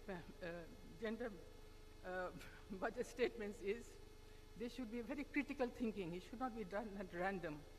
The analysis should be done what has been achieved in the past fiscal year, what needs to be done in the coming fiscal year, what are the lessons learned, what are the promising practices, so that it is really a very solid document to support that the government is really committed to promoting gender equality. And the emphasis should be given on prioritizing. It is not a shopping list that the government wants to do this and that and everything. The government should be focused, prioritize what the resources they have in hand and what they can do realistically within the coming 11 months. The GBS also, as I mentioned, is a commitment in terms of resources and justifications for the expected outcomes from a gender perspective. Finally, as we all know, it's a political statement. It is in the benefit of the government, especially if the election is coming very soon, to ensure that they are gender responsive, and it is reflected in the gender budget statement because the people have something in hand, the CSOs in particular, to show that the government is serious and is just not speaking for the sake of speaking. This is the gender budget statement example from Rwanda for 2016-2017, and it shows how the government has done the situation analysis, identified the output for planned activities as well as for accomplished activities, planned targets as well as achievement against planned targets, the approved budget for this 2016-2017, the executed budget versus the approved budget, and some comments and reasons why, if there were some a gap between the executed budget and approved budget, reasons for the gap. And then they were prepared by the Director of Planning and approved by the Chief Budget Manager. This is just an example. It's a sample to show how the budget statement can capture in one sheet, in one page, what the government is really, whether the government is really serious about promoting gender responsive budgeting, or it is just they're making political announcements. Finally, I would like to just end up by saying and repeating what we mentioned yesterday. Country ownership, very important, and this was mentioned when the three government representatives were giving their brilliant presentations about how the government is taking the lead in integrating gender-responsive budgeting in the different areas, beginning with the preparation of documentation, calling for the proposals, getting it approved by the parliament, implementing it, implementing the programs, and then evaluating the impact. Participation, broad-based. In developing countries in particular, including mine, government has a hesitation not to have a broad-based participation, especially CSOs. But it is very important that CSOs, media, think tanks, academia, and sometimes in some countries, to my unpleasant surprise, I found even the national machinery was not represented in the budget hearing committees.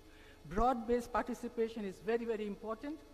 And finally, broad-based participation is the best way to achieve transparency, accountability. The theme, the running theme of gender-responsive budgeting is promotion of gender equality. And gender equality cannot be achieved unless the budget allocation and impact are transparent and accountable. The government is accountable for the decisions it has taken so far as resources are concerned. I will just show one picture in my country, which took 15 years. It hesitated to implement gender-responsive budgeting. 15 years, the largest democracy in the world. And by that time, the civil society and other non-state actors have started doing extensive advocacy work. And as a result of which, finally, very small baby steps were taken by my government, and gender-responsive budgeting today is now being implemented in 52 ministries of the country. So that was the perception in my country.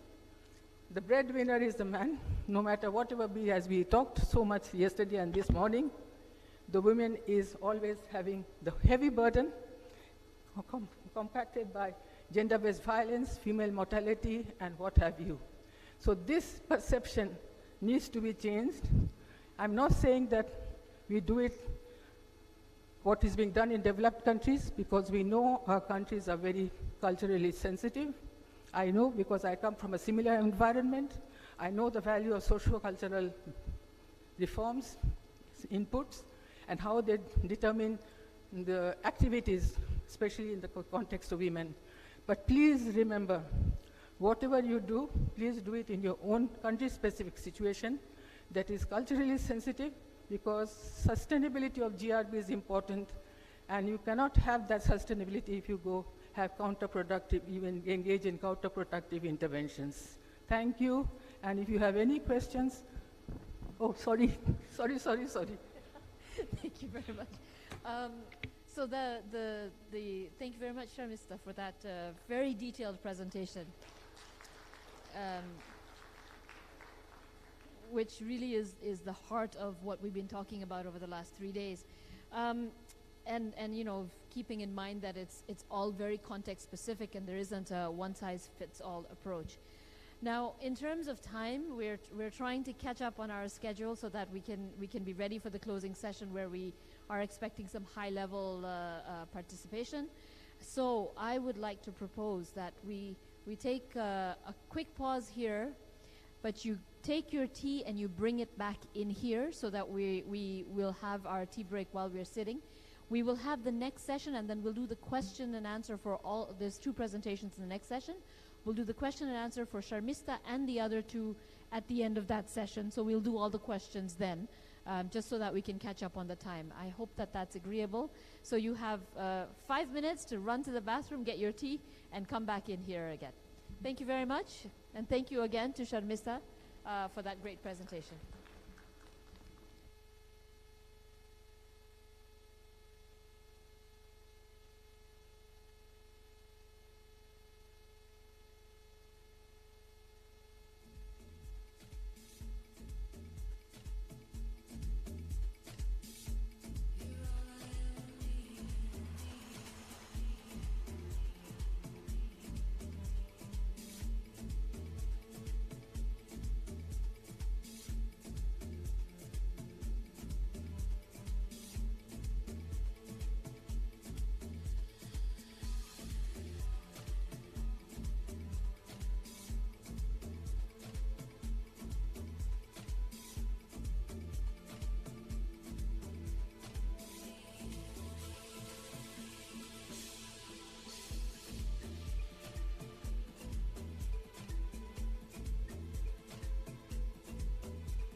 So colleagues, if you can start coming back inside and taking your seats so we can start in the next session, please.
So thank you, everyone. We're going to get started on the next session. And for the next session, I'd like to invite Dr. Mitra to take us through the next piece. Over to you. Yes, thank you. If we can get his presentation up on the screen.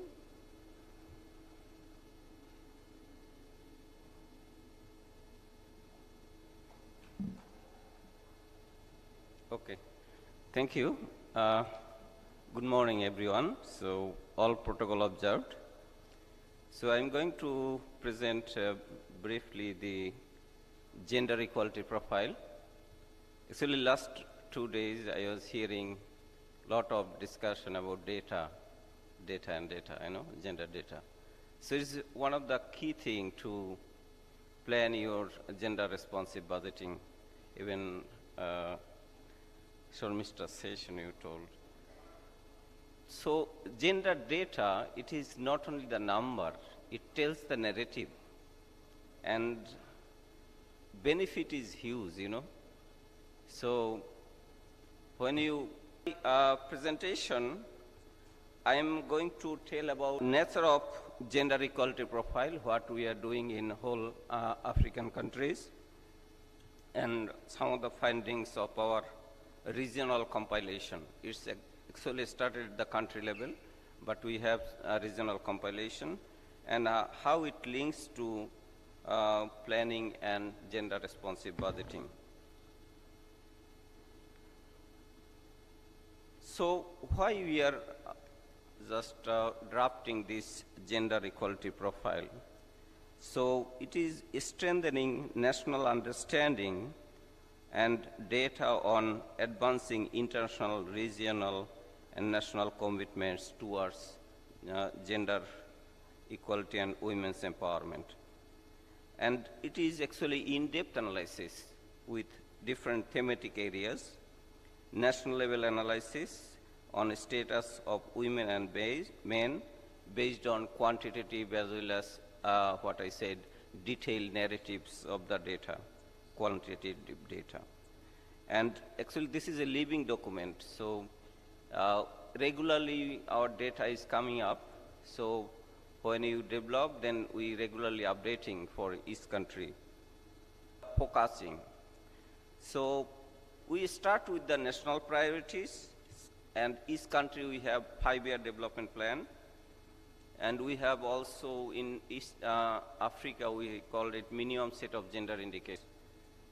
And also gender policies country, and national level we have also national plan of action for violence against women.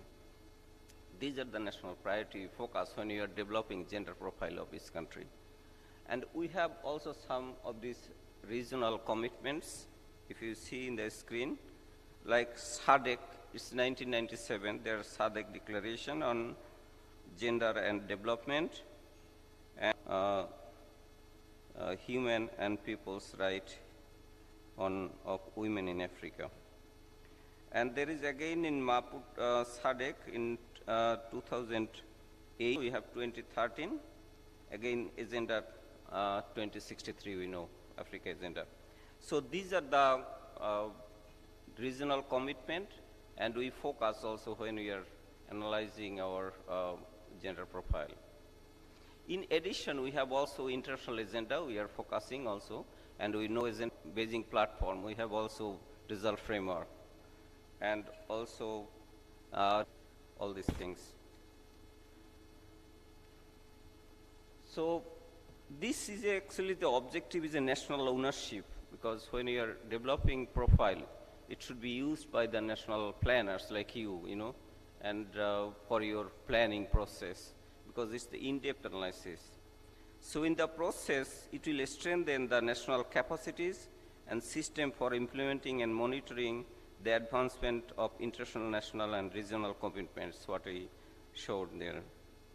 And actually, it needs a buy-in process when you develop. And actually, this is mainly our main focus is it should be government-owned. And it's a co-publication by UN Women and AFDP, most of the countries they are supporting. So, because ultimately it will be used for your planning process.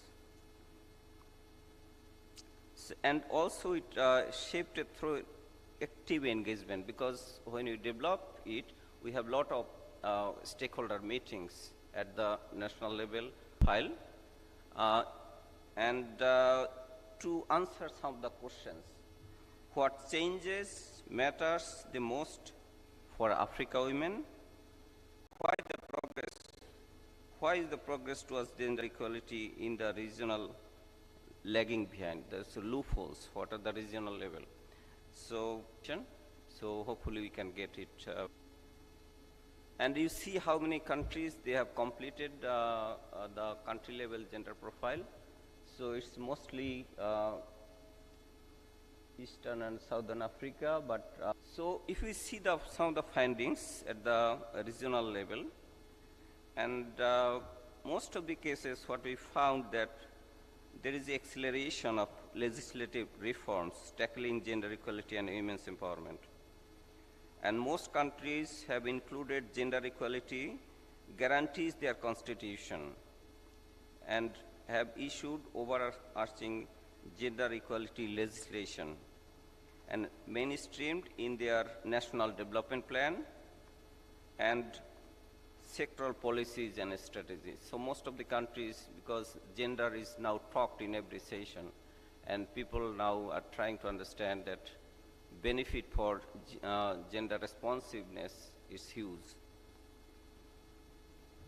If we go detail little bit about what are the loopholes, so we found that some of the areas it needs to be addressed, and like GBV, high rates of GBV in and maternal mortality in most of the countries, And SABS by women, still it is more than men, relatively, yeah. Although it's very not too much, but relatively women are more affected for SABS still. FGM, some countries are still very high, like Somalia, Djibouti, Sudan, and Eritrea. It's around 90%. It's really alarming. Yeah, and another issue is child marriage, and you know, most of the countries is still participation. It's labor force participation rate for women is less than men, and mostly they are informal segment. So, and so informal type of nature, mostly women are there. And if you see the businesses, it's a small type of business. And another issue is unpaid care work. It is discussed even last few sessions, you know. And women are more burdened to countries. And if we see the other area, political participation, the last area, progress in women's political participation with southern, with countries such as, some countries they are well ahead, like Angola, Burundi, Tanzania, and Uganda. So their percentage in this legislation is more than 30%. Women politics continue to face multiple barriers, particularly the political violence and also lack of financing for women, and minimum support to juggle family and political responsibility. That is one of the challenges, you know. Even a women politician, they have to take care of family. So I think when you are here, I think most of you are taking call to your family. So that is the nature of our women, you know. They are taking care of. So there is a double burden. Wherever you are, you always take care of your family. So that is our common type of practice. So if we see the planning process, already Sharmishta mentioned how this gender responsive planning process. I am not focusing too much on this. So we have to start with consultation process with the stakeholders and the assess, because assessment is necessary to find which area you are advanced and which area you are behind to focus for your planning process. So that's why in that case, your CGP, you know, country gender equality profile and other assessments is useful tool to go forward, yeah. And then plan, and then make budget, clearly identify gender-related outcomes, outputs, and activity for GRB process based on the assessment. And you have to implement outcomes and what are identified, and monitor, because monitoring is necessary. So some of the key issues is coming up actually when we are developing the gender profile, like limited disaggregated data. So many areas still we need to reprocess. Actually database is there, but you need to reprocess to request national statistics offices. And qualitative data, that is another issue. Narrative, because this is not only the number. So to measure the social norms, because social norms is one of the critical area to measure. And recently, actually, yesterday I attended on global forum on methodology, approved methodology to measure gender index. Usually we ask question, perception and behavior, you know. So, and how many people believe that says child marriage before 18 years, they support, and what is the practice. So this type of question, in recently actually global level, we have expert group meeting led by UN Women and other agencies.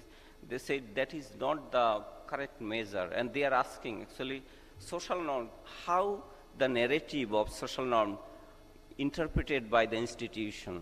So that is very important, and if it is not shifting, So they want to use as a heuristic for gender equality. So it's not how many people are following this, say in case of child marriage, age of 18 years, but how it is narrated by the institutions like social, religious level. So if it is not changing the narrative, so they are asking the experts, so we shall use this narrative, how it is shifting as a tool to achieve gender equality, not how many people are following this or not. So this is not the correct. That is the new question, and they are coming up with new methodology how it can be measured. So this is we shall see, but still we are following this old method. So that is one of the challenge for qualitative data or measuring social norms. And mostly we are using official data for gender equality, and most of the countries, they like to use this type of official data published by National Statistical Office.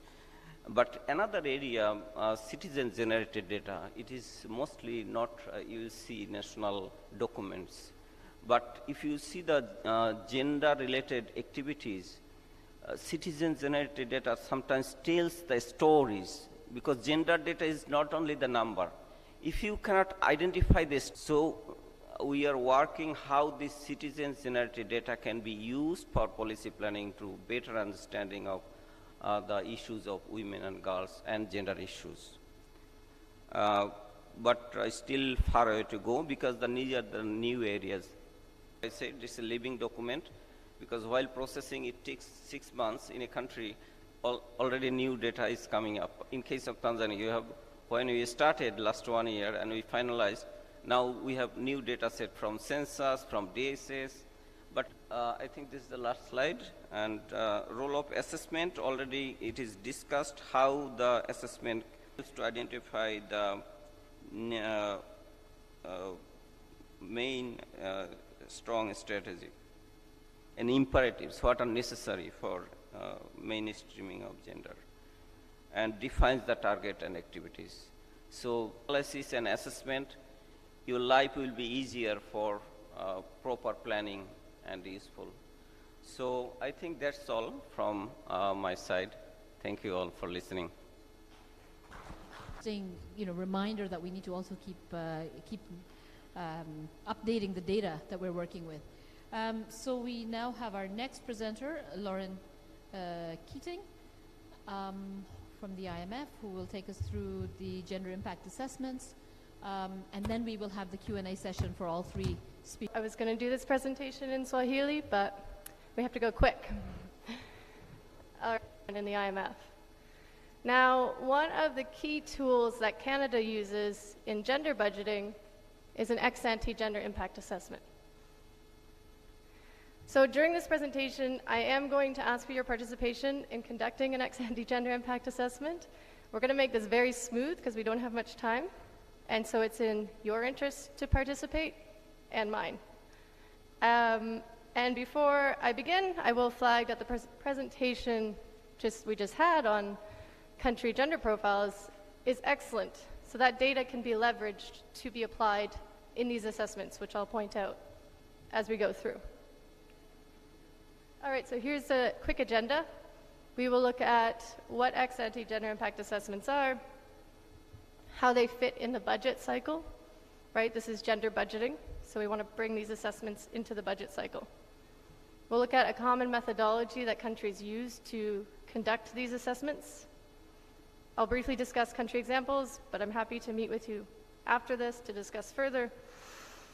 And I'll conclude briefly with data and knowledge. I think we've talked quite a bit about that already. All right, so I'm a visual learner, so I like to begin with this diagram. First off, it's important to note that the purpose of an ex-ante gender impact assessment is to improve program design. Government official, so from the Ministry of Agriculture, Ministry of Education, Ministry of Trade and Transport. This individual has a program idea. They would then go out and gather gender disaggregated data on the beneficiaries of their expected program. From this, they would then adjust the program to address any issues around gender inequality, if possible, within the requested funding. So these are mostly about efficiency of spending, these assessments in the budget process. Now, often we find programs could be advancing gender equality through these assessments. They could be undermining gender equality, as Sharmista pointed out and everyone's pointed out throughout this. But oftentimes we find these programs are perpetuating an existing inequality. So we'll see what that looks like throughout this presentation. And the result here is that this will be an improved budget proposal to your Ministry of Finance. All right, so if that was too abstract, here are some definitions and words. So it's an assessment. These assessments are about looking at the potential impact of a budget program on different genders, but more importantly on gender equality. And the objective is really to improve program design, inform budget decision making, and you create more efficient use of your resources. This slide outlines a couple of parameters around scope for all line ministries, all sectors, so not the Ministry for Gender Equality necessarily. And they're most often conducted on expenditures, although some countries, who conducts them? Well, I've already said that, so it's the government of this program on gender equality. So this whole analysis is really about mainstreaming, or yesterday transforming, hopefully. It's a bit ambitious, but yes. And it's conducted on programs, sub-programs, or at the activity level. There is a trend internationally for these assessments to become intersectional, so to include other data points besides just gender, so for example, income or age. And lastly, there are key constraints. So this analysis is happening in the budget cycle, right? The budget cycle has strict timelines. These analyses are done during the program stage. So time is a consideration. They need to be simple and quick. Data, we've talked a lot about data. I won't go there yet. And knowledge, so understanding of gender equalities. And this is where UN gender equality profiles really come in, because it can explain to sectors, to average government officials who know nothing about gender equality, what the gender inequalities in their sector are. They are conducted by the government official in the line ministry, and they ultimately will inform budget negotiations between the Ministry of Finance and the line ministries. So, for example, in Spain, the Director of Budget uses these assessments submitted by line ministries for their programs that they're proposing in the budget as a key speaking point during negotiations. So they will bring these analyses forward and say, please explain further. Please back that. Where was the data on this? Why were things missing? So they're challenged. And, I wanted to make one more point. You can also do these assessments ex post, but we're focusing on ex ante. I think Sharmista really touched well on ex post, but ultimately it's quite a similar analysis that we see done, except ex post you usually will have more data, hopefully, if you've considered before you implemented the program to collect that data, which is something that ex ante really helps with. Okay, so how does this actually inform budget decision making? Well, here are a couple of examples of these assessments informing budget decision making. These 4 examples were chosen because they demonstrate the breadth in which these assessments can be applied. So they can span anything from stimulus spending to fiscal consolidation, taxes in the case of Canada, or fiscal adjustments, so spending adjustments or renewals for programs. I hope the people in the back brought their binoculars. I'll read through a couple. We don't have a lot of time, but in the case of Iceland, for example, Iceland conducted, despite the same number of men and women being unemployed as a result. Can anyone just quickly tell me why infrastructure spending was found to disproportionately benefit men? Just quickly, take a guess.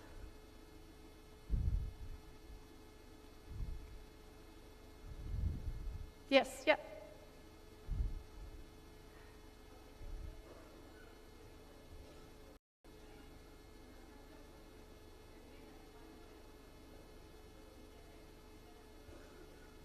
Excellent. That was a perfect, great, concise answer. So she said that men are disproportionately employed in infrastructure, in construction work. In fact, in Iceland, it's oh, I'm going too far. It's 94% men in infrastructure.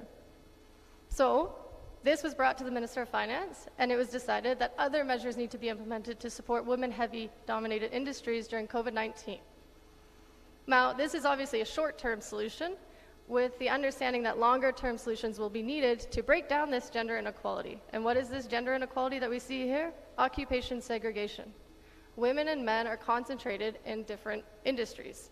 Men often in more higher paying and more stable industries, right? We talk about part-time work, we talk about informal sector, etc. Also across industries, there is segregation. So Iceland is considering longer-term measures to break down these barriers between occupations and sectors. All right, just briefly, because fiscal consolidation is on every government's mind at the moment, in 2008 and 2013, Andalusia, which is a region in Spain, its economy was hit hard with high levels of unemployment. So we spoke yesterday, I think informally I spoke with a couple of people about how gender budgeting gets lost in terms of fiscal consolidation, and governments have emergencies that they need to consider and gender doesn't come up. But when you have one of these, if you have these assessments streamlined throughout your budget process, you don't need to consider gender because it's already being considered through the budget process naturally. It will just naturally come up. So in the example of Andalusia, they have a strong process and institutions around gender impact assessments, and they realized that spending adjustments for childcare services, so if spending was cut for childcare services, this would greatly affect women's labor force participation rates, which we discussed. I don't need to explain this to you all. We discussed unpaid care and the impacts on gender equality. So it's a tool to leverage these discussions in these important, I think we'll share slides so you can read them. All right, so how do you do one of these assessments? We're just gonna get right into it. We've looked at about 13 different countries' practices when it comes to ex-ante gender impact assessments, and ultimately these assessments are a questionnaire meant to guide the assessor, which is an average government official that knows nothing about gender equality, into teasing out some of these findings. So if people are affected, then gender is a factor, and if gender is a factor, then gender equality is a variable that you should consider. All right, step 2 is really where the heart gets to. Step 3 is about identifying responses to any disproportionate impacts that you're seeing, so adjusting your program before it goes for approval. And step 4 is developing a plan for monitoring impacts. So for sake of time, I'm just gonna focus on step 2 and 3 here. Okay, so how do you analyze your expected impacts? Well, here we're analyzing expected impacts on different genders and gender equality. So to analyze expected impacts on different genders, we're looking at the gender ratio to directly benefit from your program, indirectly benefit from your program, or be negatively affected.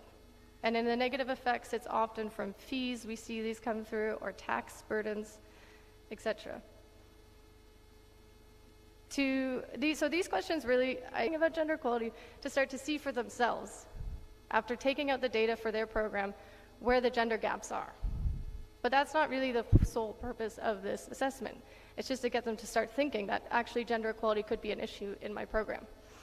Then they would use this information to ask themselves, are the benefits of the program equally distributed between men and women? And if not, why is that? So we talked about what are the underlying where these inequalities that you're seeing in the data are coming from, which is the most important part. Minimum isn't being undermined. Or are there alternative activities that your government's already doing that you could point if you have a lot of funding going somewhere else? All right, so this is where your participation and our Department of Industry. Does anyone actually work for their Department of Industry and Trade here? So let's think through each step. So step 1, again, was about triaging and gathering general information. So what is the program that we're designing? We are designing a program to support small and medium enterprises. All right. Now, can somebody tell me if this, oh, shoot, no. You got the answer. Can somebody tell me if this program affects people? Yes, okay, go. Okay, we gave away the first one. Yes, business owners will benefit because this, business owners and employees and communities will be affected. Great. Let me just look this way. Okay, can someone tell me the target group of this support? It's a simple overthink it. We didn't discuss target group, but who is this? What are the ultimate benefits of this program going to go to? Who's receiving this subsidy for small to medium enterprises? Just yell it out. I heard it over here. Small to medium-sized enterprises. That's the target group. So this is kind of the information you would gather initially. You would obviously include appropriations and dollar amounts, but I didn't feel like making these up at this time. Then this brings us into step 2, which is analyzing the expected impacts on different genders and on gender equality. Who do you think is going to benefit from a subsidy for small and medium enterprises? Directly. Who is going to directly benefit? So who is receiving this subsidy? Who's directly benefiting from this? I can't hear. Anyone want to yell?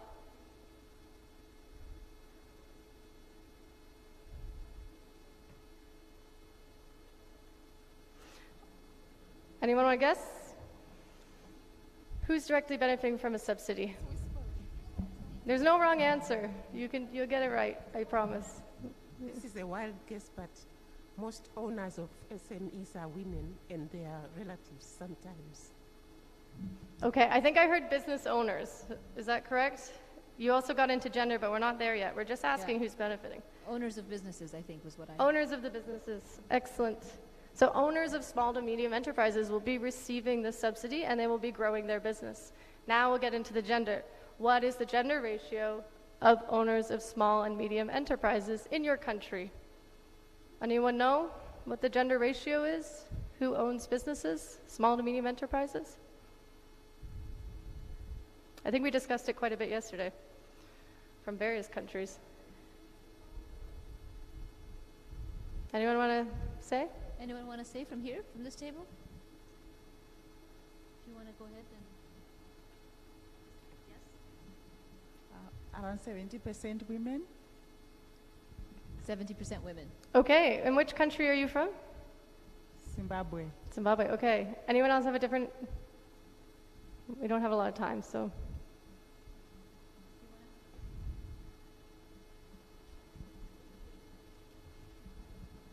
89% Malawi. 89% Malawi. For women. Ah, okay. You guys are doing really well. Okay, we've got the anomalies here. Okay, so internationally, I took a worldwide statistic. Small to medium enterprises are owned by 36%, or women are owners of 36% of small to medium enterprises are owned by women. Now, obviously in the African continent, this data there is a little bit higher, as we've just witnessed.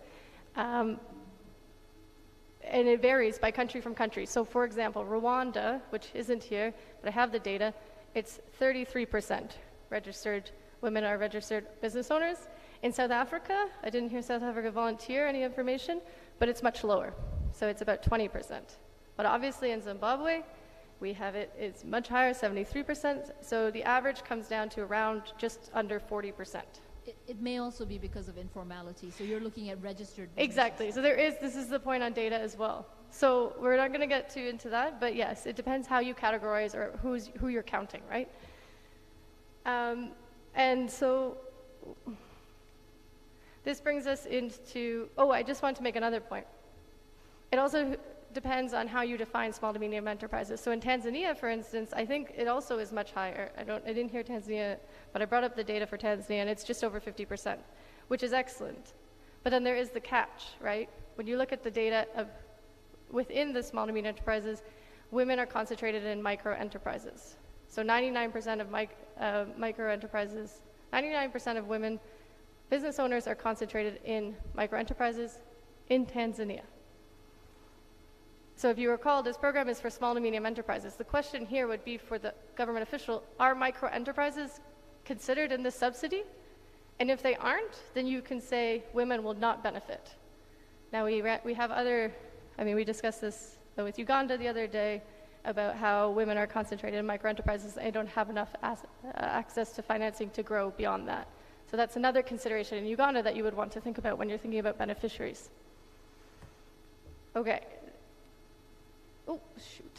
Keep giving away the answers. Anyway, we're going to quickly go through the rest because indirect beneficiaries, this can be a broad set of people.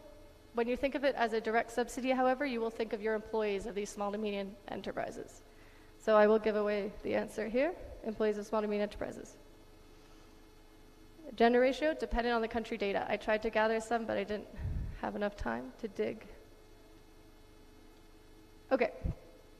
Now, I hope we don't get cut off here, but so these questions that we've looked at are just meant for the average government official who doesn't know these stats right off the top of their head for their country, right? Someone working in Department of Industry. They don't know that this is the gender ratio or these are the issues. Which brings us to our next question. Understanding the expected impacts on gender equality. So does anyone want to take a guess? Based on the data, let's take the average of the African continent, which is around 40% small to medium enterprises. We can give or take in the formal sector where the subsidy would be provided, likely. What is the expected impact if you're going to give out this subsidy now, based on this data? Is it advancing gender equality, as it's shown here? Is it undermining gender equality, or is it just perpetuating an existing inequality?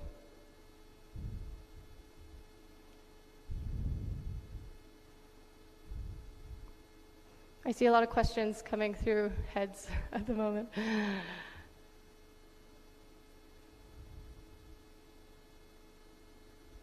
Anybody want to guess?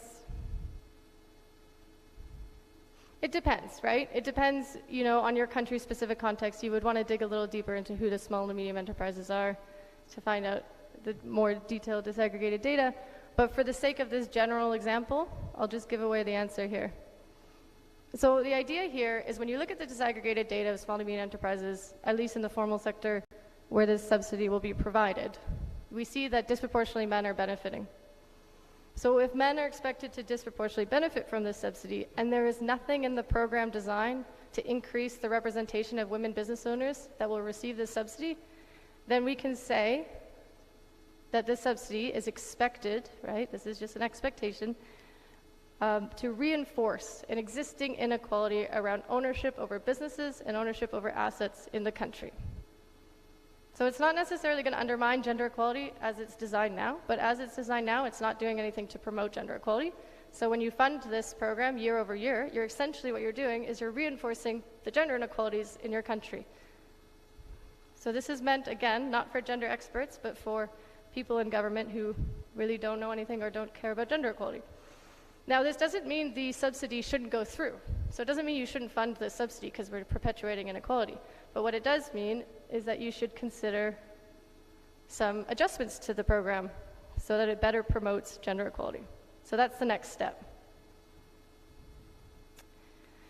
So step 3 is responding to the disproportionate impacts on gender equality. Now, we heard from policy examples earlier that it is really country dependent on the type of design for these programs, and that is really a challenging part, which development partners are working with countries' officials to do. So the best course of action is obviously dependent on the reason for why there's low ownership of business, small to medium enterprises in your country. Is it in the informal sector? Is it that they're stuck in micro enterprises and they can't get to the definition of small to medium enterprises? In the case of Tanzania, this could be about ensuring that your program is reaching micro enterprises and providing enough funding so that they grow. But I've included just some ones I found from the World Bank on how to support women in small to medium enterprise ownership, so training, starting a business, networking, connecting people with mentors, but also more favorable subsidies, right? We heard that in the past couple of days. It's about actually getting them the money that they need to grow. And then step 4 is how will you measure these impacts, right? This comes ex ante, meaning you have time to decide how you're going to actually collect data to measure impacts and do a benefit incidence analysis, as Sharmista pointed out, is done ex post. So how will you do that? You would plan for the ministry responsible to collect gender disaggregated data or work with the National Statistics Bureau to do this if they need help. And are there any data gaps? Well, I found that the indirect beneficiaries, so those employed by SMEs, we didn't have data. I couldn't find data immediately on it. I don't know, it's country specific, but if you have that data gap also, you could make a plan to work with your National Bureau of Statistics to start to collect some data on SMEs and employees, as well as sectors, whatever is missing. Okay. Thank you for your participation in that. I'm going to just quickly go through these so we can move on to lunch. So countries do these assessments in their budget cycle, and these are a couple of countries that have implemented it, and these are just a couple of points. So in the Philippines, this is an ex-ante assessment. They have a set of questions to guide the analysis, and this can be adapted to different sectors. So they have a detailed guidance with examples and questions to help guide government officials in doing this, and there's a strong quality control function. And this actually comes from the Ministry of Gender or the Philippines Commission of Women. So some of the questions we can see here: what is the division of labor between men and women? So looking at the gender ratio. And what are the constraints related to women's participation in the program? So once you see that gender ratio, why does it exist? South Korea actually does ex post, but again, similar kinds of questions that we're seeing, just using data that hopefully you had collected during your implementation. I included South Korea because they do have a very detailed guide, which provides excellent examples. For example, this one on the screen, which is an example of agricultural machinery rental project. No, yes, thank you. Yeah. Okay, agricultural machinery. So the finding was from this analysis that female farmers weren't renting agricultural machinery, and this was directly affecting their productivity and incomes. To address this barrier, the Agricultural Ministry made an adjustment to this service to deliver agricultural machinery to the farms. Simple solutions. Okay, and the last point, I don't have any time, I'm way over. So, data considerations. You'll realize that in these assessments, they do require gender disaggregated data and knowledge on your country's specific gender inequalities. They vary across countries. So I've just included some key sources on this slide for your reference. On the right, we have gender disaggregated data. The first place to look is your National Bureau of Statistics. They have labor force surveys, they have demographic and health surveys. Monique brought us to a beautiful website that compiled all of this for you for easy access. I highly recommend starting there and working your way down this list. In terms of understanding your country's gender inequalities, well, your gender strategy, your national gender strategy is an excellent place to begin. What I would flag is just in the budget process, people don't have a lot of time to read the National Gender Equality Strategy, so I would highly recommend creating a quick 2-pager on the key gender inequalities in your country that you can pass out to government officials in sectors so they could quickly understand what the gender inequalities they should be considering once they've looked at this data. All right, I'm going to stop there. Thank you so much for participating and listening. Thank you so much, Lauren. So if I can ask the three speakers, Lauren, Dr. Mitra, and Sharmista, to take the seats here, and we will open up for questions to conclude this session.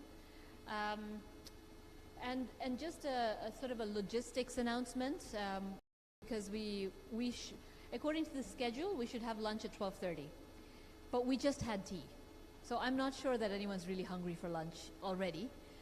So what we're proposing is that we will do the next session that was supposed to be immediately after lunch. We'll do that before lunch, and then we will take lunch at 1:30 as opposed to 12:30, so that we can work up a bit of an appetite for the lunch as well. So I'm hoping that that is okay with everyone. In the meantime, if the presenters can come here on the just here.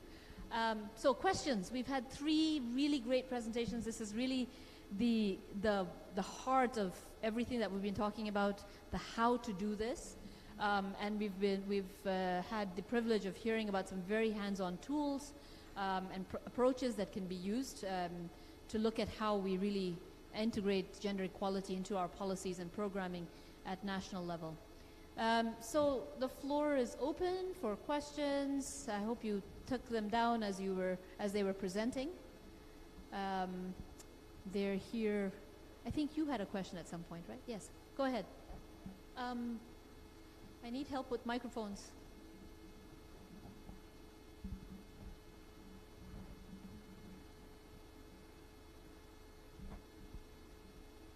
Je vais parler en français. Je suis Adjaï Dédé Geneviève de la Côte d'Ivoire. du ministère de l'économie, du plan et du développement. Alors,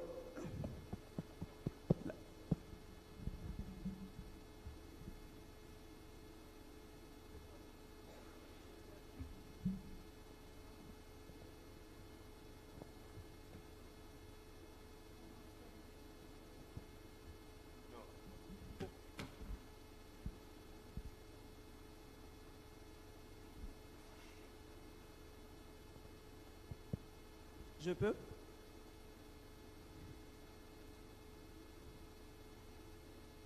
OK. Can I go? OK, thank you. Alors, ma question est la suivante. Nous avons eu l'honneur d'avoir cette présentation qui nous présente différents outils. Je voudrais d'abord féliciter tous ces panélistes qui nous ont présenté ces outils qui sont tout aussi importants les uns comme les autres. Mais j'avais besoin d'une compréhension précise. L'analyse du genre, quel est l'outil qui définit l'analyse du genre? Parce qu'on a eu la présentation avec les études macroéconomiques sur l'égalité du genre. On a eu également la présentation sur le profil du genre. Hier, dans les échanges, le Sénégal avait présenté comme outil pour faire l'analyse du genre, l'audit du genre. Il y a également l'analyse du budget qui permet de refléter les questions du genre. Donc pour finir, je suis un peu perdu. Parce que je pense que lorsqu'on fait l'analyse du genre, on doit pouvoir avoir des critères de sorte que nous puissions faire les comparaisons entre les différents pays. Quel est l'outil qui est reflété, qui est choisi pour faire l'analyse du genre? Ça, c'est ma première question. La deuxième question, dans le partage d'expérience hier, pour les différents pays que nous avons eus, je prends le cas de la Tanzanie, relativement à la budgétisation sensible au genre. Ils ont présenté beaucoup plus les résultats. Les mécanismes n'ont pas été véritablement présentés. Quand j'ai écouté également un peu l'expérience aussi du Zimbabwe, je me suis posé la question de savoir, la question du genre dans sa budgétisation, on le fait dans tous les pays, généralement, parce que lorsque je voyais les résultats, il y a des résultats auxquels, pour le compte de la Côte d'Ivoire, on se retrouve, puisqu'il y a beaucoup d'actions qui sont menées pour essayer de relever le défi de l'égalité du genre. Est-ce que c'est parce que ces actions-là ne sont pas reflétées de façon précise dans le budget que souvent on pense que ces questions-là n'existent pas dans les États? Et donc, quel est l'outil qui permet de refléter véritablement? Est-ce que ce sont les outils présentés ici? Sur la base de quelle analyse, quel document, quel outil précis devons-nous utiliser pour pouvoir avoir une comparaison entre les différents États? C'était ça ma question. Thank you very much. Those are really great questions. Do we have any more questions from this side of the room? We have one over here, but we'll come back to this side. We'll take 3 questions and then we'll come back to the presenters. Yeah. First, I would like to thank you for informative presentation. My question is on the subsidies provided by the government. And as far as I know, it's extremely difficult to target these subsidies because governments usually use these subsidies to promote small and medium enterprise. Just I would like to know, is it a cost-effective to really target gender within these programs? And you presented some case studies. I would like just to know, are they cost-effective at the end? And the governments can really interested in this because when you provide such analysis, it's really important to give some compelling evidence that can really generate some demand from the government side and buy-in for this. I would like just to know a little bit on this part. Thank you. Thank you very much. Any other questions? Yeah. Thank you, Lauren, for your presentation. My question is for Lauren. I wanted to find out, when you're identifying the projects or the programs in the ex-ante gender impact analysis, is there maximum, so for example, the Ministry of Health, which is one of the ministries we've piloted gender budgeting, is there a maximum number of programs that you should target, or just one or two? Because there are a number of programs the Ministry of Health are implementing that I believe can be viewed from a gender lens. So just wanted some guidance in terms of the maximum number of programs. Thank you. Okay, I think there's one more question here, and then we'll go back to the panel. Thank you very much. Mine is not a question, actually. It's kind of a contribution for our collective consideration. I thank all the three presenters, more especially the first one, because I was present. I wasn't present, very present during the latter two, Shamista. And this contribution of mine is based on my experience from working with the Parliament of Tanzania and the Zanzibar House of Representatives on gender mainstreaming regarding now the budget process that Shamista very well presented. We should also take into consideration of the different entry points with regards to budgeting, entry points that provide an opportunity to influence gender responsive budgeting coming out from the parliament by also identifying the different entry points within the parliament itself. You know, such as, for example, the Prime Minister's speech, I don't know, the different steps that are happening there. We really need to give consideration in terms of making sure that, interventions regarding gender responsive budgeting are heeded too. And the good news is that from my 5-year experience is that members of parliament are open to knowledge, new knowledge, particularly in terms of gender equality, because it's like, it's a knowledge that is yet to be appreciated as having evidence, as having tools, as, such type of thing. But the good news is they are always very, very receptive to, getting such type of knowledge. So it is just, a contribution to what my sister here presented. Thank you very much indeed. Thank you so much. So back to the panel for responses. Oh, yeah. I can take the first question about what tools do we use for gender analysis and gender responsive budgeting.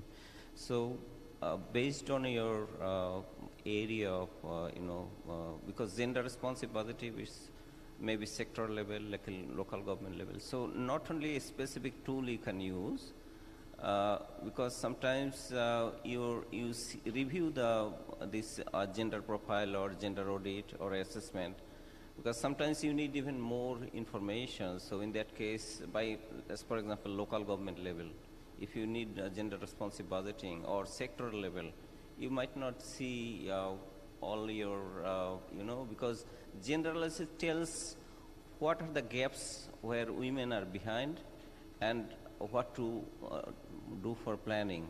So not a specific any tool you can use. Even you need more information, in that case you go to the National Statistical Office and tell we need this additional information.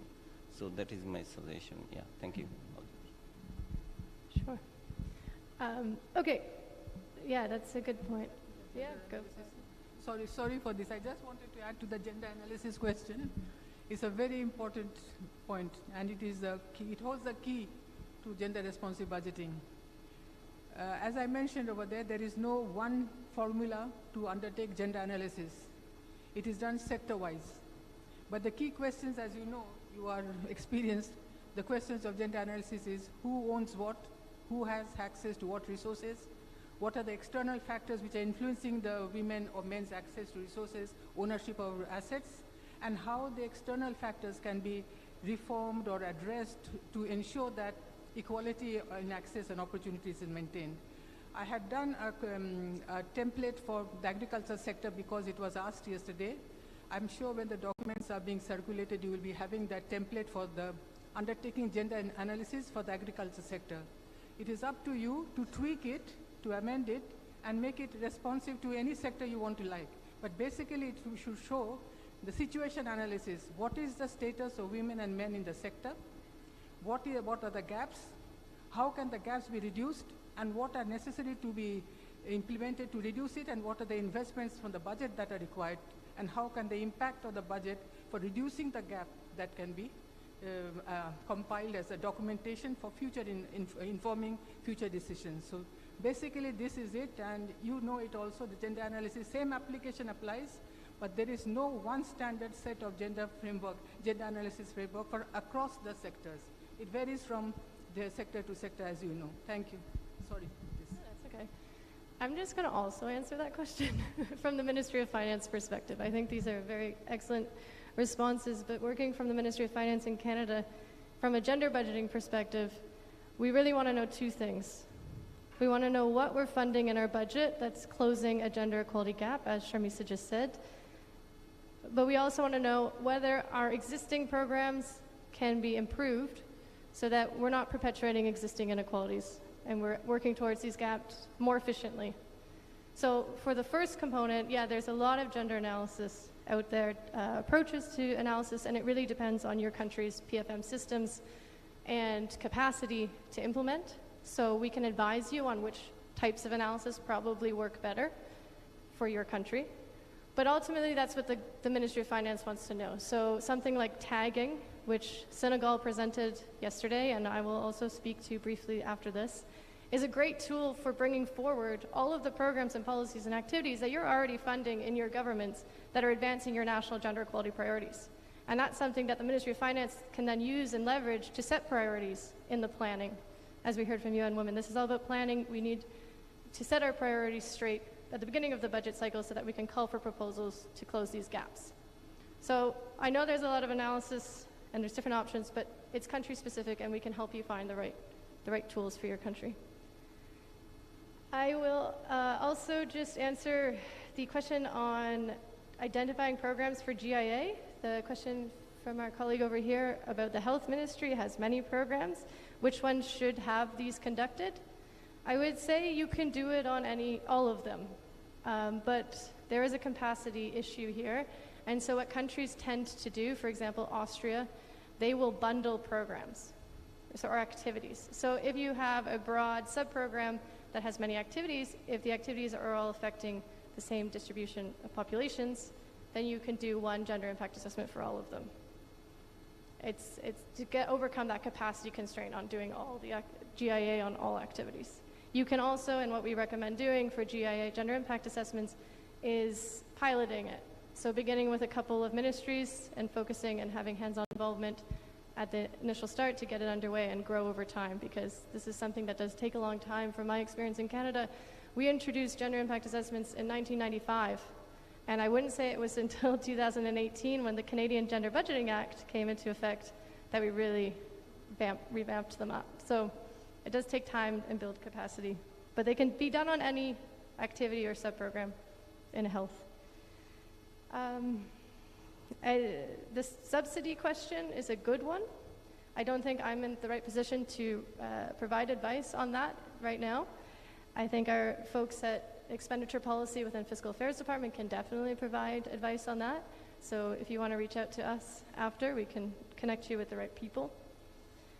And there was another question. Did we get all the questions? Yeah, okay, we got all the questions, I think. Okay, do you want to answer? Yeah. Thank you, Stella, for the question on the Parliament. But before that, I just want to add to what Lauren mentioned about the Health Ministry. GRB is not about a shopping list. It has to be prioritized because resources are limited, capacity is still more limited, so you please have to prioritize. I know health is one of the most important sector affecting every citizen, irrespective of gender. So if you can prioritize which programs comes first, that will be help you to, do things better. I'm sure you're doing the same. Regarding Stella's question on other documentations which were not mentioned for the Parliament, it is very, very important, especially the Finance Minister's speech. You recall last year we were together and heard the whole 4-hour speech together. There were certain references which are not gender responsive and which we analyzed the budget and submitted to the resident coordinator. So it's very, very important that we introduce some kind of gender responsive over there. But the basic foundation, I will come back, is the BCCs. Because unless the line ministries get the instructions from the ministry, the executive branch is very important in the preparation of the budget, as you know too well. So it is very important, but of course, Prime Minister's speech is important, but most important is the finance minister, because he is the one who will be presenting the gender budget statement. So that is very important. Thank you. Okay, thank you very much. So with that, I'd like to request everyone to give the panel a round of applause. Great morning session with some very concrete hands-on tools. So I would like to call on the next panel that was supposed to be after lunch. So Lauren, you're back up again. And our colleagues from UNECA, Gonzaki and Edna, who are, and I'm not sure how you're doing this panel. Is she starting?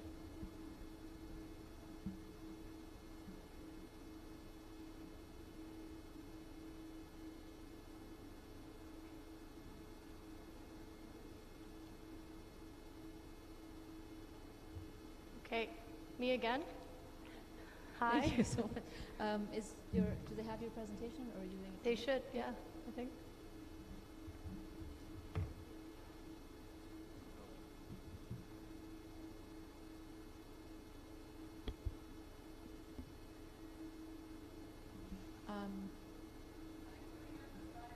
We're waiting for the next set of slides.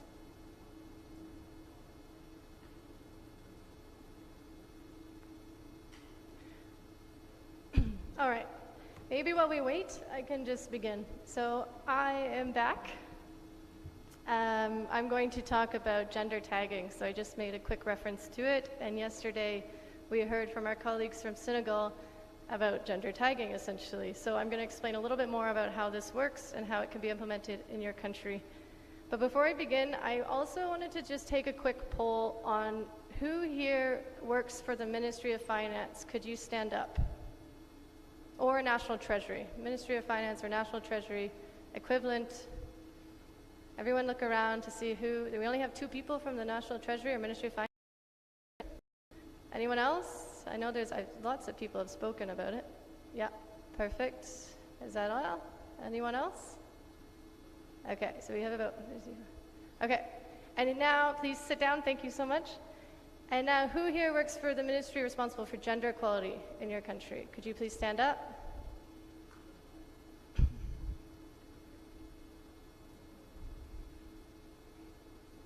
Okay, is that it? Anyone else? A lot of development partners here. A lot of women. Okay, great. Okay, thank you so much. Sit down. Thank you. Okay, it's just me on the screen. Do we have slides coming? You can see me twice. Great. So the point of this exercise is I'm going to open this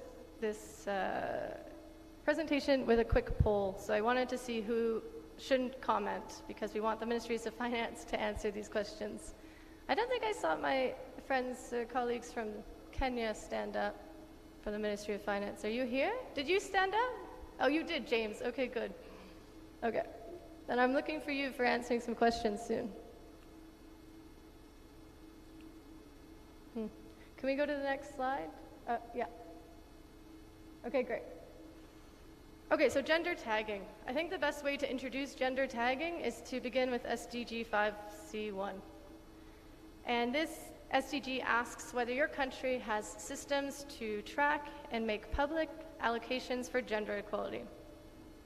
Well, this is something that this tool, gender tagging, can help with. So let's do a show of hands now that I know who the Ministry of Finance is. Let's do a show of hands with everyone, though. In terms of gender tagging, please raise your hand. We're going to click. If you know what your country's gender equality priorities are, raise your hand if you know your country's gender equality priorities. I won't ask you to name them. Don't worry, I won't call you out. Yeah, okay. We see some Ministry of Finance people here. Another. Okay. Anyone can answer. Ministry of Gender, I expect all of you to raise your hand right now. Come on, higher. Raise your hand again. Let's see, who knows their gender equality priorities? Okay, we're missing it. We have a gap at the back. Monique, you're not from a country. Just kidding. Okay. Okay, second question. Keep your hands up. Everyone keep your hands up who raised their hands. Can you identify the policies or programs and associated resources to advance that priority? Raise your hand. Can you? All of them across all ministries. So we're not talking Ministry of Gender here. We're talking across health, education, infrastructure, transport, defense. Yes. Okay, you can. You can. Okay. This is good representation of hands. Do you make these allocations public? Do you tell the public what you're doing to advance your priorities and how much you're funding? I see a lot of hands back there. That's excellent. Which country? Senegal? Sierra Leone. Okay, yes, of course, yes. And James, I saw you back there in Kenya. Okay, great. Okay, so if you raise your hand to one of these questions, then your country is on track to implement gender tagging. If you raise your hand to two or more of these questions, then I think you should come up and give the presentation. I see you, Sierra Leone. Yes, come up. All right, thank you for your participation. So this is what we'll briefly look at this morning or afternoon, can't recall. We'll look at what is budget tagging more broadly, briefly, and then we'll dive deeper in what is gender tagging. This can be referred to as tagging, marking. It can be referred to as gender expenditure tagging, gender equality tagging. I will just make it clear, we are referring to the same thing when we say these words. We'll look at why countries do it, what they tag, and what are the elements necessary to have in place in order to ensure that your tagging works. And I'll conclude with a couple country examples. All right, so ultimately budget tagging is a form of classification. So if you in your country do economic classification in your budget or functional classification, so you might be familiar with the COFOG, you're essentially doing a form of tagging. In the gender tagging, what we're referring to, however, is what we're tagging is gender priorities, gender equality priorities more specifically. So budget tagging broadly is about identifying and tracking relevant spending across all of government. It's applied to any government priority, or it can be applied to any government priority. So this can be climate, digitalization. During COVID, countries implemented tagging so that they could track their spending for COVID measures. And of course, gender equality. Now, the way you tag in your budget depends on your PFM characteristics and capacity. So there's more manual approaches to tagging. There's more integration into the chart of accounts. There's information systems you can integrate into. All of that depends on where your country's at in terms of PFM capacity. And when we say PFM, we mean public financial management capacity. It's applied, budget tagging can be applied at different levels. So from the central government to the local, which we discussed earlier, the importance of local engagement and inclusion in this gender budgeting. Okay, so then now we know what budget tagging is. Let's look at gender tagging. Or Mark. Really slow. All right, so gender tagging is basically the process of identifying and tracking budget measures which are advancing gender equality. So we have the example of gender-based violence. We mentioned on day one that we want to monitor and track how much and what governments are doing for prevention of gender-based violence. This is something that the tagging tool can help you with. So it involves essentially reviewing each budget measure, so program, sub-program, activity in your budget, taxation, expenditure. We're mostly speaking about expenditures here, but if there's, taxation can come in. And then identifying whether gender equality is a main or partial objective. So we saw this yesterday with the OECD DAC methodology, which I'll speak to in a moment, with Senegal. And then attaching a tag, so spending can be easily referenced in the budget process and tracked. Now, for successful implementation, these are the 3 questions that I'll answer. We'll go through each one. So why do we tag? This is very important for beginning a tagging implementation. We need to really understand why you want to tag in your country.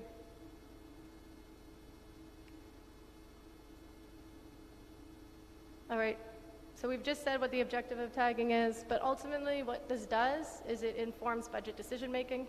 So ministries of finance can make adjustments to their budgets, and they can understand, once you've tagged a bunch of programs, you can understand where more work is needed. You can understand which gender equality priorities are not being addressed and which ones are, right? Because you have the whole gamut of activities that your budget is funding.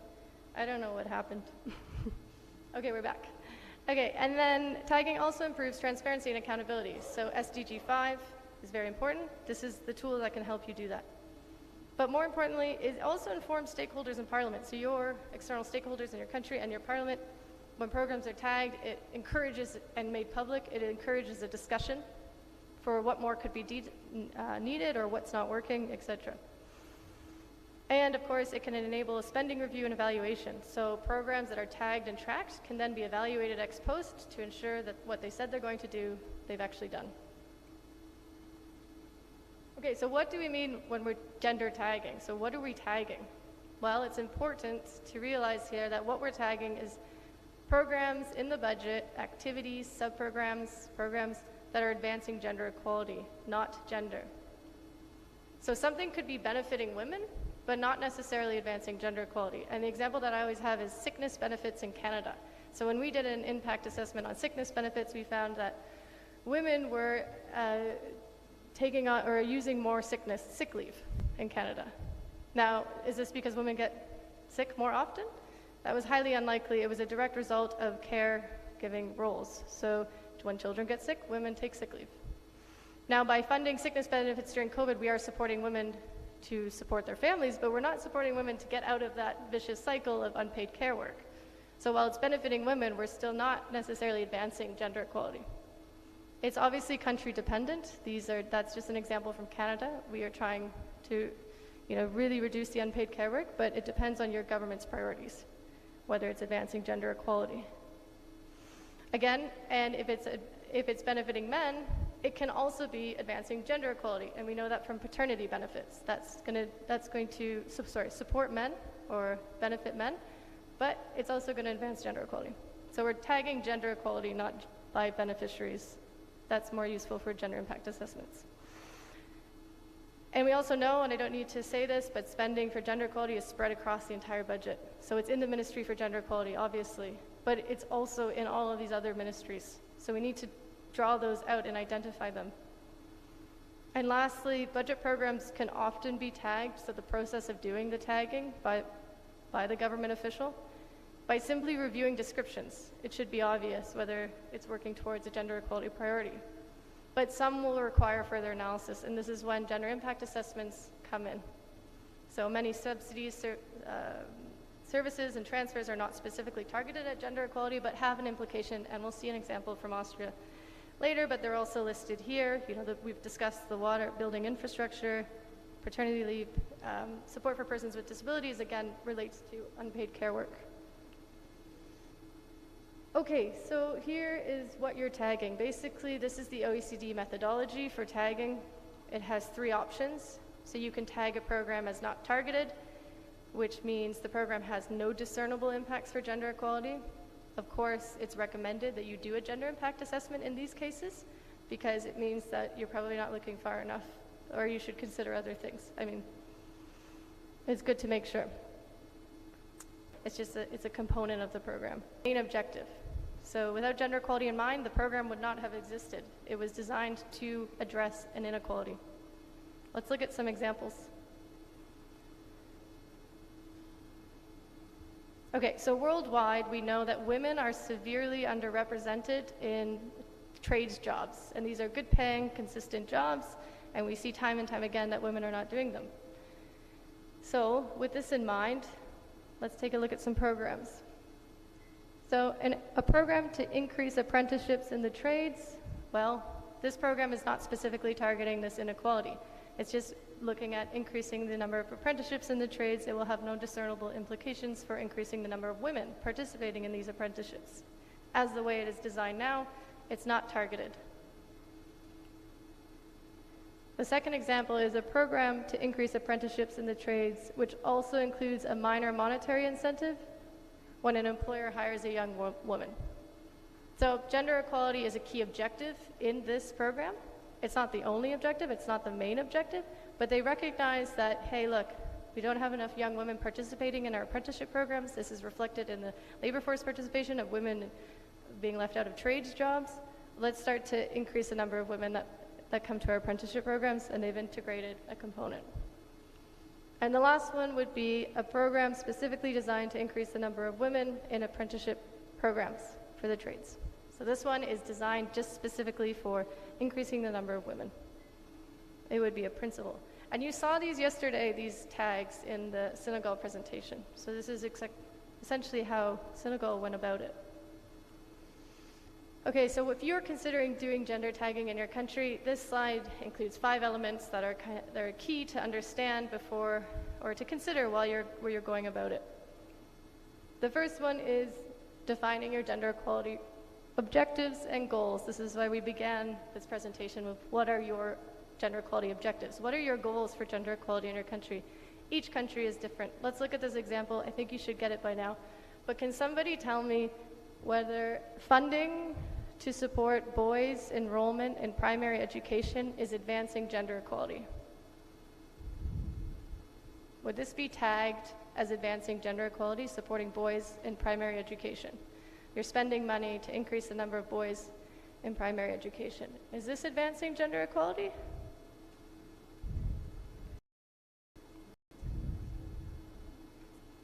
Anyone want to take a guess? Quick guess?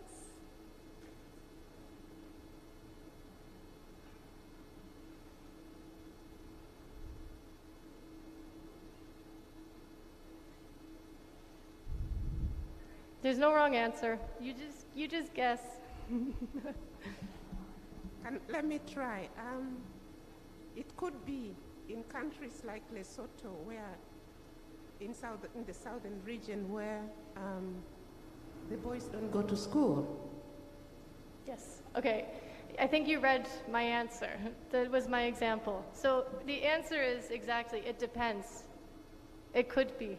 It depends. What are your gender equality objectives? Is your gender equality objective to increase boys' enrollment? If it is, yes, tag this as advancing gender equality. That comes from the gap, which you just discussed, and my example was exactly Lesotho. I was in Lesotho. Boys are underrepresented in primary education. Why? Because they're being pulled out of primary education to support the farm, to work as herders for their families. And this is a huge gender inequality in the country. Now, in most places, it's girls, so this looks strange. But you need to know your own country's gender inequalities. That's the first step for tagging.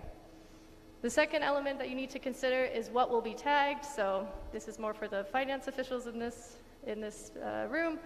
Will you tag at the program level? Will you tag at the sub-program, activity, etc.? There's benefits from tagging lower down because you can accurately calculate the number of or the amount of resources or the appropriations given to those programs.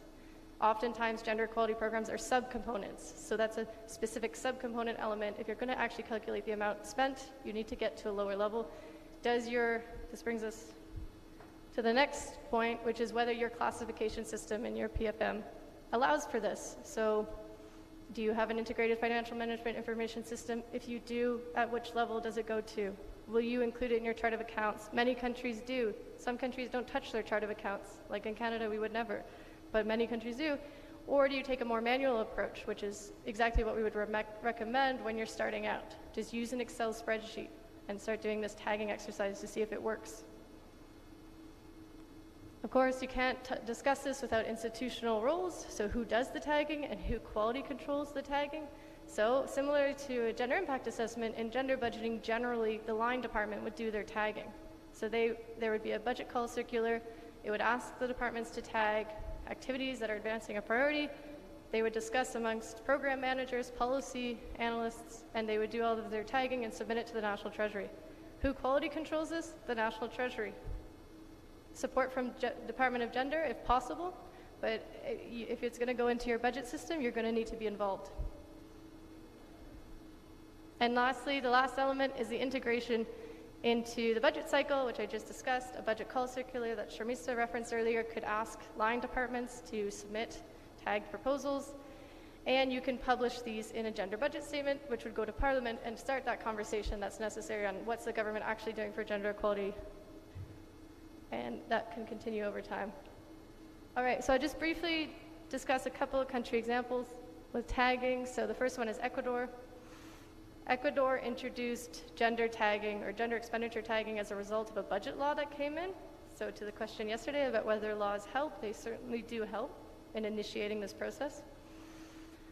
And this required the Ministry of Finance to detail how the budget expenditures are helping to close gender equality gaps.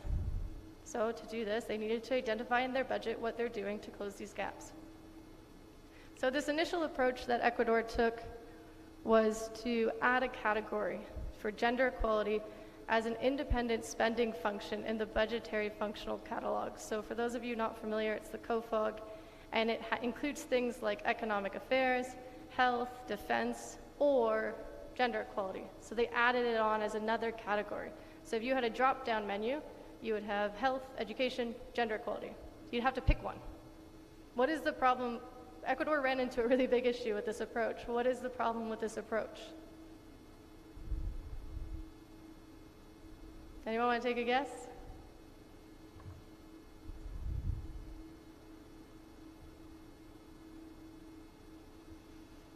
It comes back to my key point that gender equality is cross-cutting.